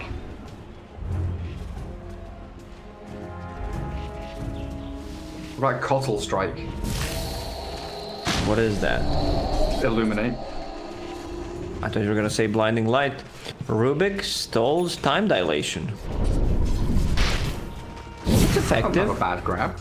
Yeah, it's very effective against Faceless Void, so he can't use the Time Walk. Chronosphere is ready once again. Dragon Tail mid. Chain Stun with the Ice Path. Iceberg pops the illusion and blinks away. So this is your tier 1 dropping. They're going to glyph it up. Do they have the heroes they need to defend it though? It doesn't look like it. Always Wanna Fly is running away from Seb. Ruptures up the Undying. He's in behind his tier 2. Not really worth diving for that position 5. Dire's middle tower has fallen. Seb is the greatest player on this planet in terms of buying the items. He always knows what to buy. That's an offlane Bloodseeker going for Spirit Vessel. Great against Morphling, great against Undying, so the heal is not going to be that effective. And it's just a tanky item on him. Dire's top tower is under attack. In and out of teamfight with a nice ice path into Bloodright. Shikuchi does come out just in time from General, trying to get himself into the trees and hide. Where He knows. The Weaver, they're pinging him out. Who's blue? It's No Tail. He knows the Weaver was probably in the little hole. The Shikuchi away. Does keep General safe as a time walk out from the Aloha Dance and Always Wanna Fly. He's been left alone again to die. He's got no boots. He's got a wind fast enough to run away from Seb. He drops the tombstone on the high ground. Soul rips up, trying to survive. It looks like Aloha Dance with the help of music will buy some more time, but Always Wanna Fly burnt with the Macropire. And there we go. Undying down with a void, catching nobody. Zoning Chrono. Aloha Dance steals it. Sumail whiffs completely. Yeah, they have very nice zoning abilities. Bloodright, also in this case Chronosphere. It's hard to take a fight. Like, I think the perfect examples is Jakiro as a hero who has 2 zoning tools, Ice Bat and Macropire. Disruption into the Bloodright. They've got the silence on Iceberg. The damage not quite enough unless they get a dash here, but Sumail doesn't catch it. Saxo will fall thanks to that stolen chrono from the Rubik earlier on in the fight, but General's fallen to mid 1. And in comes Sam with another Bloodright. Nice Ice Path again, setting up beautifully for a kill on Rubik. I want to hear a dad joke, Gary. Always, Lacoste. What do Only you if you call? tell it. Okay, what do you call a good ice bat? Nice bat. What do you... I'm gonna escort myself out. Back to the mid lane. Doors over there. Yeah, the Sab is gonna finish his Spirit Vessel in just 1,000 gold. So for the next fight, he's gonna have it. Like, all these small pieces are coming together. OG is one of the teams that really understands how many heroes they need to bring to secure the tower. Like, for the previous fight, on the mid lane, they brought 5 heroes, even though the tower was low. But they also got 1 kill in return, and they spread on the map, keep farming. They've got this Blink, Dragon Tail, mid 1 DK now. Iceberg straight in on top of No Tail. Over the Ice Path, catching the Queen of Pain, Macropire there. The Dragon Tail a little slow as mid 1. I think he had it on cooldown, but Sumail bashed straight off the bat onto Iceberg. He's going to need a time walk out of here, though, it feels like. As Always Wanna Fly turns the fight. General ruptured up, run right down from Seb, and the Bloodseeker, he's running rampant now. Very speedy little Bloodseeker boy. Telekinesis from Aloha Dance, it does stop them for a second, but General is still stuck here. The Shikuchi back, time lapses into the disruption from Saxa, and what have they got? Mid 1 Dragon Tail not going to come. They don't have reveal, so the Shikuchi from Weaver does create a bit of distance for FTM to disengage. Mid 1. Looking for General. He's got Blink, Stun if he can find a target. They've got Bloodright to follow up.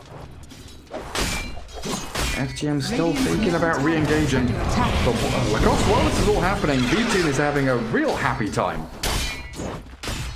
He's on second on the net worth. Going for that Ethereal Blade, that's gonna help him with bursting people down. Like, Bloodseeker uses Blood Rage on the target. Faceless Void's also not the hero that has that Radiant much are HP, even though he scanning. picked up the strength talent. He still goes down pretty quickly. Any think- combo from Queen of Pain and the Ethereal Blade is enough. I think General just chose the one and only path that could allow him to escape. OG were all circling around like sharks looking for the Weaver, and the only way he could escape was the exact direction he took. Shards don't eat bugs. Can he get the courier? There's a lot of courier. Mid lane, Chainstun's not there. Iceberg blinks away, but they've got Chrono just to pop onto the Queen of Pain. Time dilation comes out, and a Maelstrom striking down, and Sumail finds that. Radiant turret has been Position 2 from FTM very nicely, and Seb gonna go and Stolen Rupture. always want to fly. Blood right onto a low dance, not gonna clip him. Dire's middle tower is under Get a attack. little further out as OG continually chasing heroes mid lane. They also disrupt up the Weaver. Saxo there with a time lapse back. General creates a bit of a gap, but he's hit with the Ice Path and No Tail. Looking to chase. King away. General is a slippery little devil.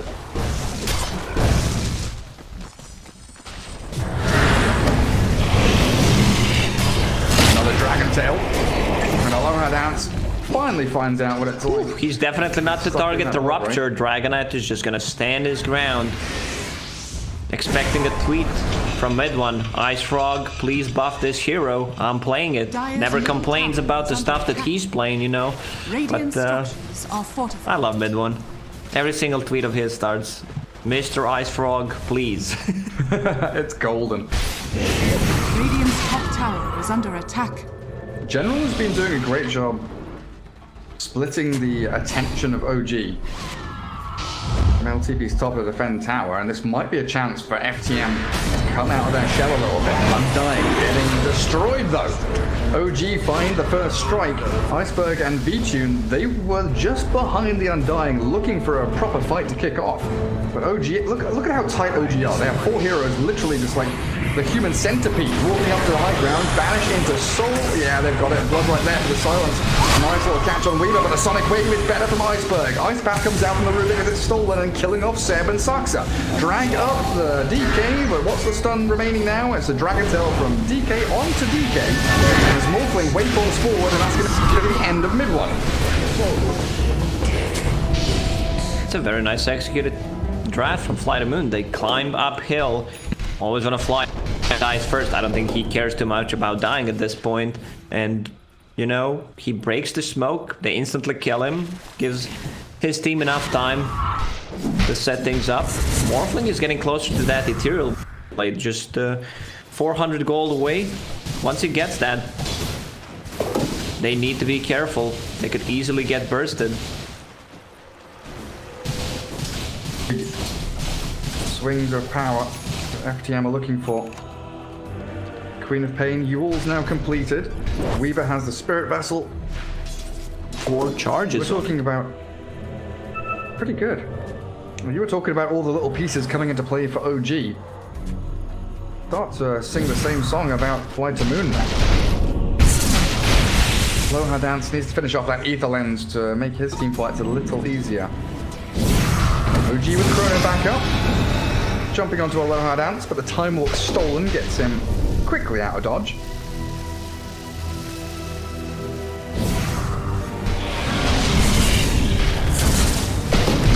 If they misuse a chrono, usually OG is a type of a team that doesn't, you know, rely too much on cooldowns. Even if they don't have it, they're still gonna take a fight. But Faceless Void's not that hero. Like, you are relying on Chronosphere to take a fight and then go for objectives. Find Rubik behind the tier 2. FTM dropped the tombstone and a Time Walk out saves the Rubik. They kill Sumail straight off the bat with that E-Blade. Focusing Tombstone, but the mid one's here trapped in the middle of 3, and FTM with a double kill on V-Tune, they are finding their stride. 4 in a row, chasing now onto the final hero. They want the team wipe, but I don't think they're going to get it. Seb is incredibly speedy. Bounty Rune spawning, that's another good fight from Fly the Moon. They're taking control of this game. Queen of Pain still has Sonic Wave. Queen. Seb with 870 move speed, just zooming across to grab the bounty runes. Back down to a more respectable, more casual 570. Radiant's But a great middle fight for tower Flight to is Moon. under attack. E-Blade timing, there it is. They blow up that Faceless Void, who now switches into the BKB, as I think he was eyeing up a Lincoln Sphere not too long ago. As No Tail comes into defend his tier 1, but again, V-Tune ready. Finger on the trigger. Do you think V-Tune's gonna go for Blade Mail this game? No, I absolutely do not. Jokes aside, he needs Manta Style to get rid of the Spirit Vessel, get rid of this, any kind of silence. Time dilation is also that he doesn't like to play into. Okay, so Weaver is farming a lot. This Aghanim Scepter on Weaver, it's one of the strongest ones in the game right now. Once she gets that, if Faceless Void doesn't catches Weaver, they lose this fight. So once this game drags for another like 10 minutes, Weaver gets the Aghanim Scepter, I'm shifting towards Flight of Moon. Especially with like Morphling on your side, right? You've got this super farmed, kind of hyper carry hero for V-Tune. Going utility on the Weaver feels real good. OG in this kind of a little awkward position when they're waiting for BKBs on their core heroes. Void and DK both angling towards them, while Seb seems like he has changed his mind from Pipe, which he had queued up earlier on, to a Lotus Orb now. Tied up by him. If he can get that off, like there's a ton of single target abilities on Flight of Moon. Also remove the Spirit Vessel charge from his Dragonite or Faceless Void. They need BKB on Faceless Void to take a fight. Desperately. How do you feel about Orchid on the Queen of Pain, going into like 25 minutes now? Radiant's middle tower is under attack. It's still fine. Dire's Like Faceless Void usually doesn't get another defensive item other than BKB. So the timing is still gonna be great. Even if she gets a BKB here, like there is Demonic Purge, there's Rupture, there's Chronosphere, one of the reasons why he's not building it. General Weaver scouting the way for the 4-man smoke behind him. Aiming for any targets in that mid lane, but OG grouping up as 5 pretty strong themselves. Mid one ready to pop that smoke. Telekinesis into the Morphling, but Dragon Knight not the target they wanted. Now OG moving forward a little aggressively there. Back. General, I think getting scouted. Gucci away from the blood, right? Reward is down, and they know exactly where that Weaver is. Set up, drops into Ice Path, and finally the pesky Weaver is found.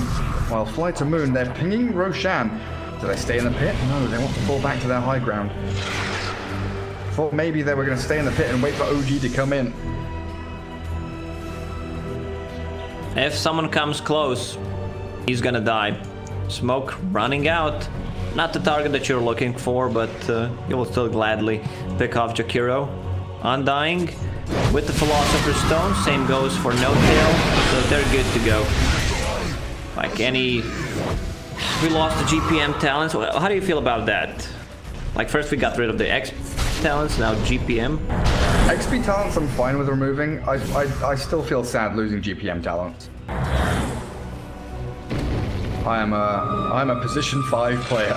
I like playing Oracle and dying. Makes sense. I am bad at hitting creeps. I only feed. I need my GPM. I don't know, now when I play Oracle, I use Purifying Flames to secure range creep last hits, so it's still pretty chill, you know? You just have to prioritize your farm in different ways. Oh, my carries died. I get to farm a lane for 30 seconds. Re-creep. OG net worth lead still, 3k in their favor. Radiant's Dragon Knight BKB, Faceless Void BKB, so this is where OG can start to think about being the one putting the pressure on again and moving towards the tier 2s or that Roshan after a big team fight that they're aiming to wipe FTM, but it costs. It's smoke time for OG. Who do they focus? Like, who's your ideal target here to try and find? And you can burst more if he doesn't get the shift off. Beavers, they need 2,000 gold to finish off that Aghanim Scepter. By the moon, they understand that. Like, they will gladly get a pick off, continue farming until Beaver gets it. They only took 1 tower, so the timing is not gonna be that great. In general, just trying to make stuff happen on the bottom lane. Are fortified. Taking a while for them to find that tip. By the moon, they know about this Roshan. And perfect towards there. Sees OG going into the pit. Radiant's bottom tower. Undying, getting ready, but the rest of his team not really reacting to it. Seems like they're just going to give this one to OG. Radiant's top nothing tower better than is under freebie attack. Roche. Radiant structures are falling. Has fallen to the Radiant. Regeneration. Even No-Tail's not amused. Like, I wanted to fight them there. We're wondering what FTM are doing. You have Pain and Rubik getting into mid lane as this line of Dire Ward spots out everything. But the Blink Dragon Tail, Ice Path there from Jakiro and Rubik. Coming through and saving Iceberg as he pops his BKB and giving chase now in onto the Bloodseeker. Void jumping forward to try and take down the Tombstone, but the stolen Ice Path and Aegis is gone. Bloodright zones out the rest of FTM. The Tombstone will finally drop. OG still holding on to BKBs and Chronosphere, while Iceberg's BKB on cooldown for 40 seconds. He swings down to bottom lane, so this looks like they're forfeiting their tier 2 mid. General needs to start cutting the waves. Go back to mid lane, kill the creep wave. They also had 1 observer, they also still have it. So they see rotation, 1 on the high ground. They know what kind of a game they want to play. Spider legs for Beaver makes sense, even though he's a bug. More legs, turn him into a centipede. Can OG pressure high ground? Dragon form is about to expire. Go for a bit of chip damage off the tier 3. FTM. Pretty good position to defend, maybe even give chase now. Radiant's bottom tower is under attack. Stolen Bloodright, that's a big spell. That's one of the better ones you can get. Damage, AoE silence.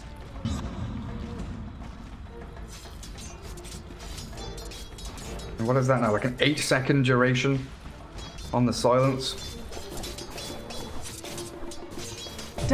She's sticking around mid, but the Dire Scan does catch a glimpse of them. They've jumped onto the Queen of Pain with a chain stun from Dragontail Ice Path. A bit of heal there and a BKB. Iceberg gets himself out. He got the shift off. Chrono, Sumail, it's been stolen by Aloha down. He pops it down on the 2 of OG, the DK, BKB, and Seb stuck inside. As Sumail TPing out, they finish off mid one with a Sonic Wave, and Seb then chasing forward. Bloodseeker, TP, cancelled by V-Tune. Stun him up with the Adaptive Strike and finish him with that E-Blade. Immediately, lines drawn on the map and they smoke up. They want more. Radiant's top tower is under attack.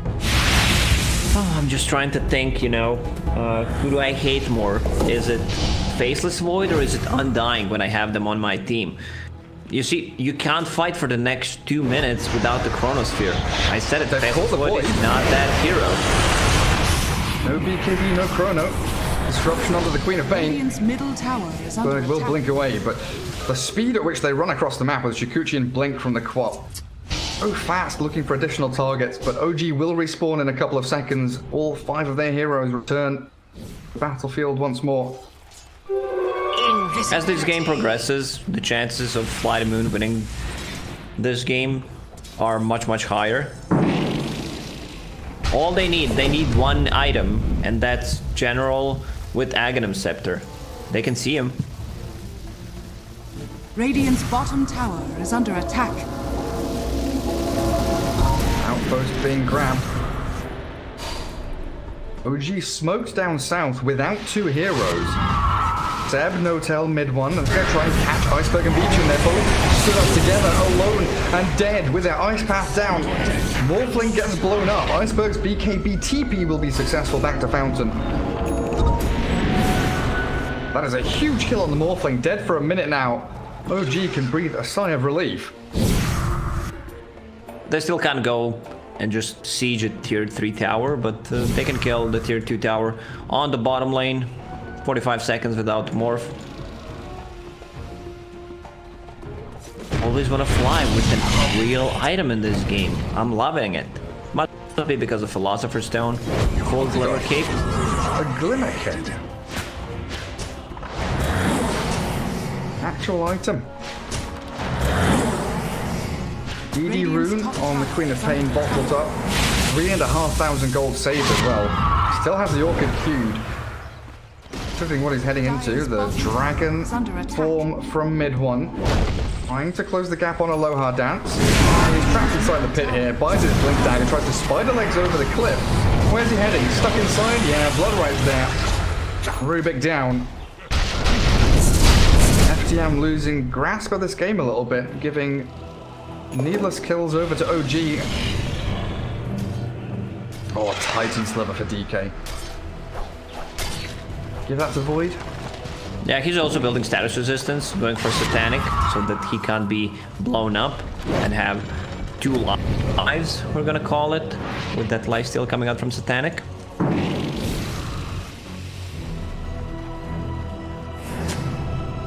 Beaver Ags, good luck. General needs to be careful about his positioning, just stay away from the fight as much as you can. Your job is to go in once Faceless Void uses Chronos here. You don't, maybe try to use bugs from far away, that's it. Is under attack. The cooldown on that Agdol. 16 seconds. 15 seconds. Top lane tower. The catapult there for OG. FTM smoking up. Looks like they're aiming for that wraparound into the top spot.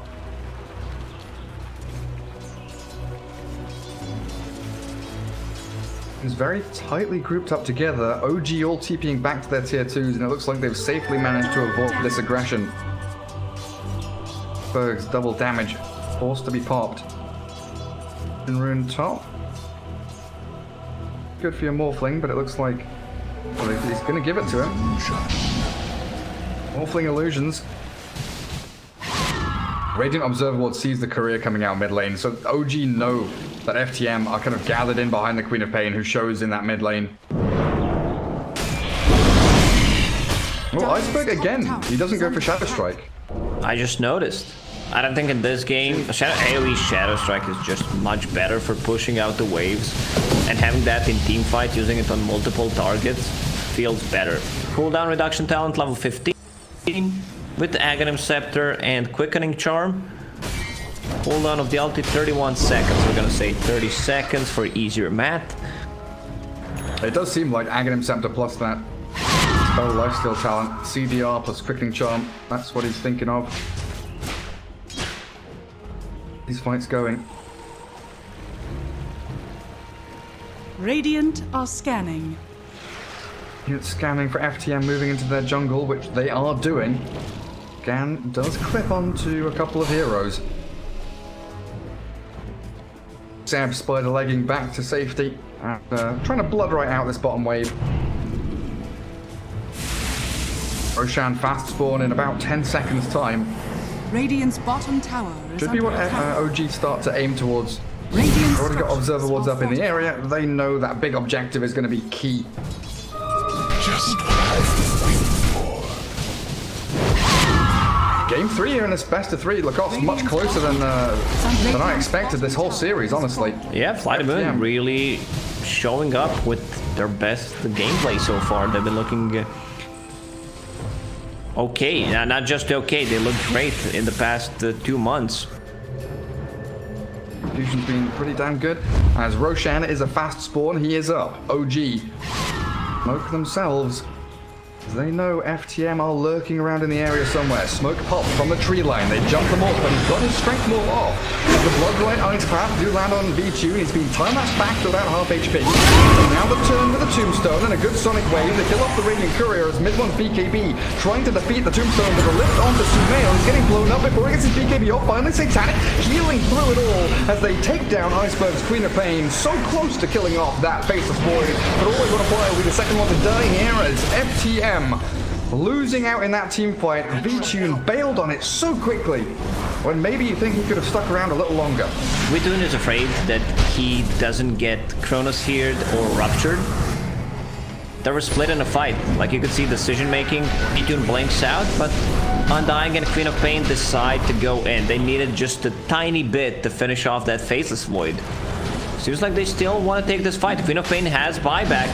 Who's controlling the outpost? It's Oh, they've got the stun, no talent back. Vici kept by General. They jump in and kill off Seb, but the Chrono down and Morphling, the Soul Catcher, annihilating the Chrono. Might have to buy back now. The Queen of Pain did come back into the fight. She has Sonic Wave ready, but she couldn't TP to Outpost. You were absolutely right. There's nothing here for Iceberg to move towards, and they've lost 3 heroes in a row. Buying back on all of them as General slain with no buyback on him. 10 OG gold for buyback. with a massive team fight victory. Vitune sprinting forward with a time dilation, not just about catching onto mid one. Disruption. Bloodroid. Dragon not coming. Vitune BKB is facing mid one with the Bastions now. Always want to fly. He's in the midst of it all. Alone with us, but the time lapse back. Sumail focuses down the Undying, who finds hits himself. But it's the Morphling with the Ice Path macro player. OG, they catch them both with no tell Jakiro. Sumail, he needs to get on a target. He's being dropped low with a Sonic Wave for like the 4th time this fight. Iceberg, the Aghanim Scepter, paying off dividends, and Vitune with a double kill. FTM somehow dragged the fight out long enough that OG do not have the buybacks or enough gas left in the tank, and even though they buy back 4 heroes, they still manage to get that Roshan for themselves. 5 buybacks, 37 minutes in. So they get Cheese, they get Aegis. Morphling with the Aegis, of course. Weaver, she needs to be careful about her positioning. She got caught inside the Chronosphere, needs to be able to use that time lapse. So next item, if he can farm it, should be his either Blink Dagger or you buy Eon Disc. But I would prefer to see a Blink Dagger. Might sound stupid for some of the people who are listening to us, but Weaver has one job. Just try to save someone who's inside a Chronosphere. One hero with the buyback at the moment, that's Jakiro. Vitune. Oh. Dragon Tail hits on a range creep there. Oh, this is big. This is one of the best items they could get for tier 4 items. They got Illusion Escape. You give that to Morphling. Try to bait a Chronosphere with it.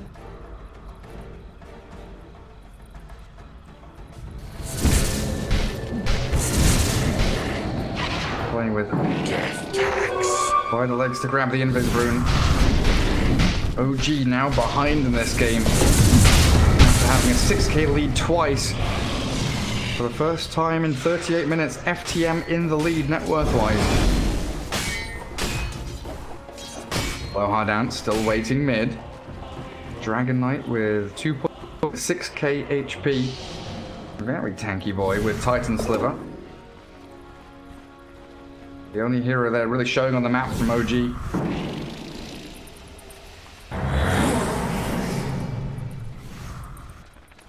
FTM got plenty of time to play with here. 3 more minutes for Aegis. I'm going to be feeling pretty bold in these team fights just to jump in. Perfect item, Gary. Flicker, you give that to Always Wanna Fly, so he's going to be blinking around, can't die, dispel stuff, you know, time dilation, anything from Jakiro, anything from Shadow Demon. He buys a gem. Smokes as well for FTM. They've got a great chance. Timeless Relic for Queen of Pain. Debuff duration. She's getting closer to level 25. Extra spell damage on that Sonic Wave. What's the damage? 700. Big. I thought here FTM would go into the classic position and try and push bot and mid. But they're getting ready for where OG want to play. Already up on the high ground, maybe aiming for that tier 2 top lane.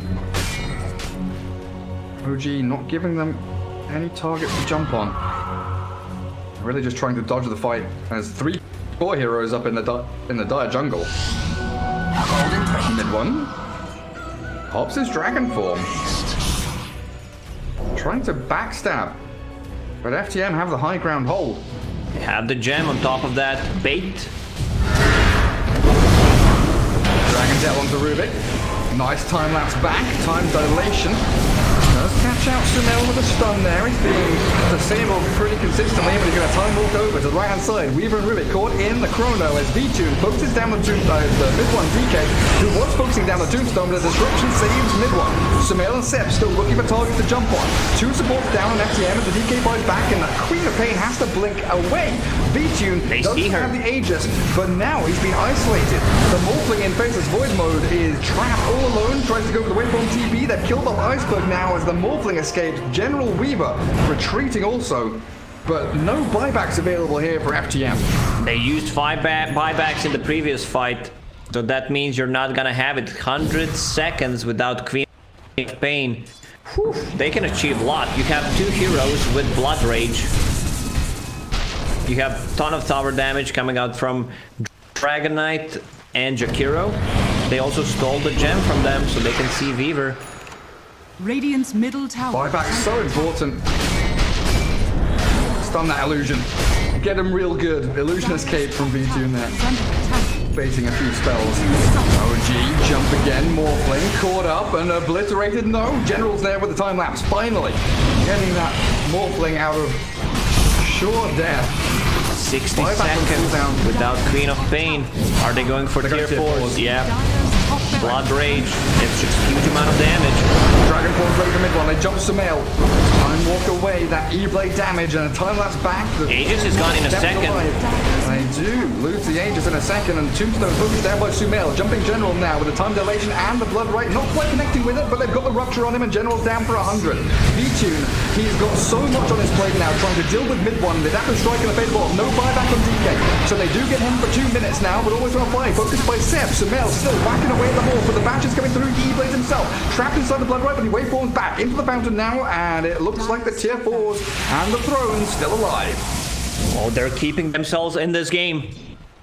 Also, oh man, such a greedy play from Weaver. He bought Tome of Knowledge just to get himself to level 20. But Queen of Pain, like he won that level 25 from her. Scream of Pain, Fear could change things. It also amplifies the duration from Timeless Relics.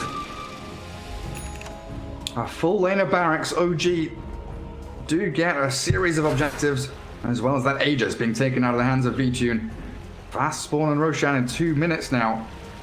But how quickly this game can swing one way to the other. It looked like FTM had really taken control back.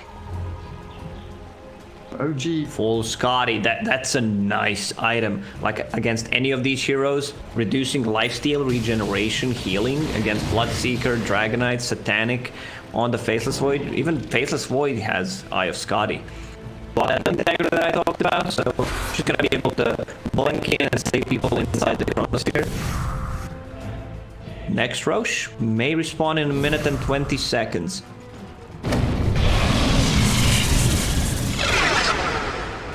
Both teams really feels like, you know, they're scratching their heads, wondering what exactly they have to do to finish this game. All these fights are incredibly close. Both of them have, you know, like immediate kill threat on each other's 4 heroes. The ability to save, the ability to backstab. Queen of Pain, level 25. I think I've said it multiple times over the last few days. That's the strongest level 25 talent in the game. Especially since these BKB times, you know, Dragon Knight 5 seconds, Faceless Void down to 5 as well. Once their BKBs are over, this Queen of Pain is going to be disabling them over and over again. Fly the Moon needs to farm their buyback somehow. Don't think they have enough time until the Roche spawn, unless it's a really long spawn, so we're gonna see about that one. Ender Demon going into Ags now. Scanning. We do finish off that Solar Crest on Seb. Bloodseeker, Faceless Just Void. utility. Yes. What about mid one? How's he doing? Radiant are scanning. AC was finished a while ago. He still has that Orchid, the Bloodthorn, in fact, queued up.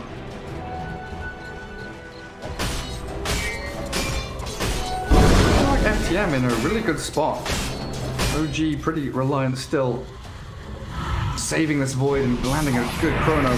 But Iceberg, what are you the doing? classic Iceberg maneuver. He's going to beat it and blink away. Still chasing. Sumail is coming though, looking for that Queen of Pain.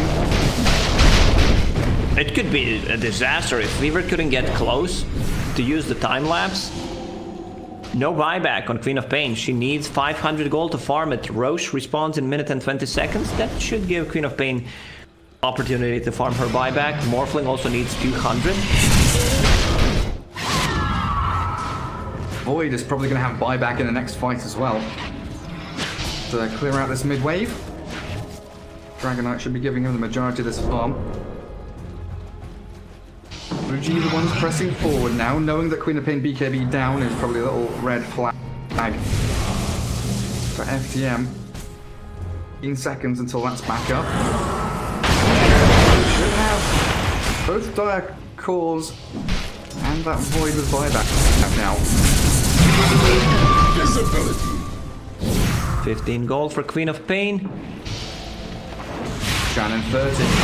Everyone walks high ground into the off sentry. The Queen of Pain, big jump in. The Scream Sonic Wave nearly blowing up No-Tail. They've also caught Saxa, but he blinks out of disruption. So does No-Tail. Somehow the two rated supports get out. They lost the vision. For sure dying. And in the meanwhile, Always Wanna Fly is found by the Dragon Tail of mid one, TPing to outpost, but he's kind of isolated here. Oh, Vici doesn't get the kill on No-Tail. Hero blinks away yet again. They stun up Always Wanna Fly, focusing the Undying, as the Void in on with the Chrono, the two cores, they caught out the Storm Chrono. Time lapse. Who do you use it on? Do with it? Absolutely nothing. Where's the Weaver? No time lapse. They have to buy back on the Morphling. Queen of Pain's also fallen. OG with a straightforward team fight because FTM seemed completely lost. They needed vision to kill off these two supports. I can't believe they actually managed to get out. 2 Glimmer Caves. They had the gem for themselves. That's the bait from the illusion escape. Queen of Pain still saving a buyback. No Undying for 40 seconds and OG in a 5 versus 4. Looking for the second lane of barracks. They do get a good bit of burst onto the Dragon Knight now. Holding his BKB for that wave forward. B2 jumping in Chrono from the Rubik. Yes, it catches a number of freaking heroes, but the Morphling can't do damage into it. Time-lapse him back. Now focusing with the Queen of Pain self-fuels. No BKB for her. She got a blink away. Turns around, has Sonic Wave to line up, but the Blood Right will zone back FTM. So many zoning tools from OG. Either a Blood Right. Yeah, oh man, he just hit level 25. The Blood Right cooldown, you can perma-silence people, almost. 6 second duration, 7 second cooldown. Good luck with that. And now that's Cheese, Aegis, and Aghanim Scepter. Can FTM stop this? Does Iceberg make a ballsy play? They're smoking. They're going to move to the Roche pit. Yeah, put that magic wand into your backpack. The big man it is time. Sumail and Seb in the pit. Vici comes in with a stun onto the Morphling. Dragon Knight stops him, distracted to Lauren. Time lapse back, gets Vici out of danger. Simple goes on ground as they try and load Sumail. Backtrack. Enough damage. He's satanic up. He's healing back up and focusing on the play with another time lapse. They semi-undying back to safety, but the two cores are pushing down to the fear. The fear from the Queen of Pain. It's stopping OG from focusing the Undying. Another time lapse. It keeps Always Wanna Fly alive a second longer, but FTM have got the big target until disruption. Saxa saves Sumail. Time walk back up to the north. Iceberg with another fierce scream, but the Hurricane keeps him in. Vince turns with a bash. The Yule Scepter up on the quad. Midron comes in with a Dragon Tail, but doesn't land it. Iceberg TP blink away. Always focused down and bashed into the ground. OG kill the Queen of Pain and General will follow her into the graves. Immediate buybacks come out as Roshan still sat at 4,000 health. I can't believe Faceless Void backtrack Queen of Pain ulti. That would finish him off. He would not have buyback. He decided to go all in with the items. Queen of Pain without buyback for 100 seconds. Oh yeah, Faceless Void with the Aghanim Scepter. Time walk bashes. So every single time he goes in, you get bashed. Aloha Dance making a swift escape, but yeah, in that fight I was like, how the hell did Sumail survive? I thought he popped Satanic and, healed a pretty hefty amount back, but it was that backtrack. Stopping a lot of the damage sources coming in as Vici is forced to BKB, getting out of the grasp of OG. 50 minutes into game 3, OG looking to close this one out now. There's still a tier 2 tower on the bottom lane, so they need to go in from the mid lane. Creeps approaching. or just go for tier 4 towers. 50 seconds, Queen of Pain, Undying. Just disappears. And those time lapses on Undying are really not that good. You know, he's in low HP for a very long time. Tries to get the two-man chrono. V-Tune will get back to Fountain, but OG's so strong right now. Macro player there, no tail, zoning them all out. General Climax himself, but still falls. No buyback on him, and Sumail with that time of bash clears up Rubik. Into the Fountain they go, they are diving across with Aegis and Satanic. It is good game, well played. FTM, after a well-fought series, very, very close to taking down OG here, but the resilience of the OG's coming out on top in the end. No, very nice series to watch. If somehow they managed to kill Faceless Void, who did not have die there, they get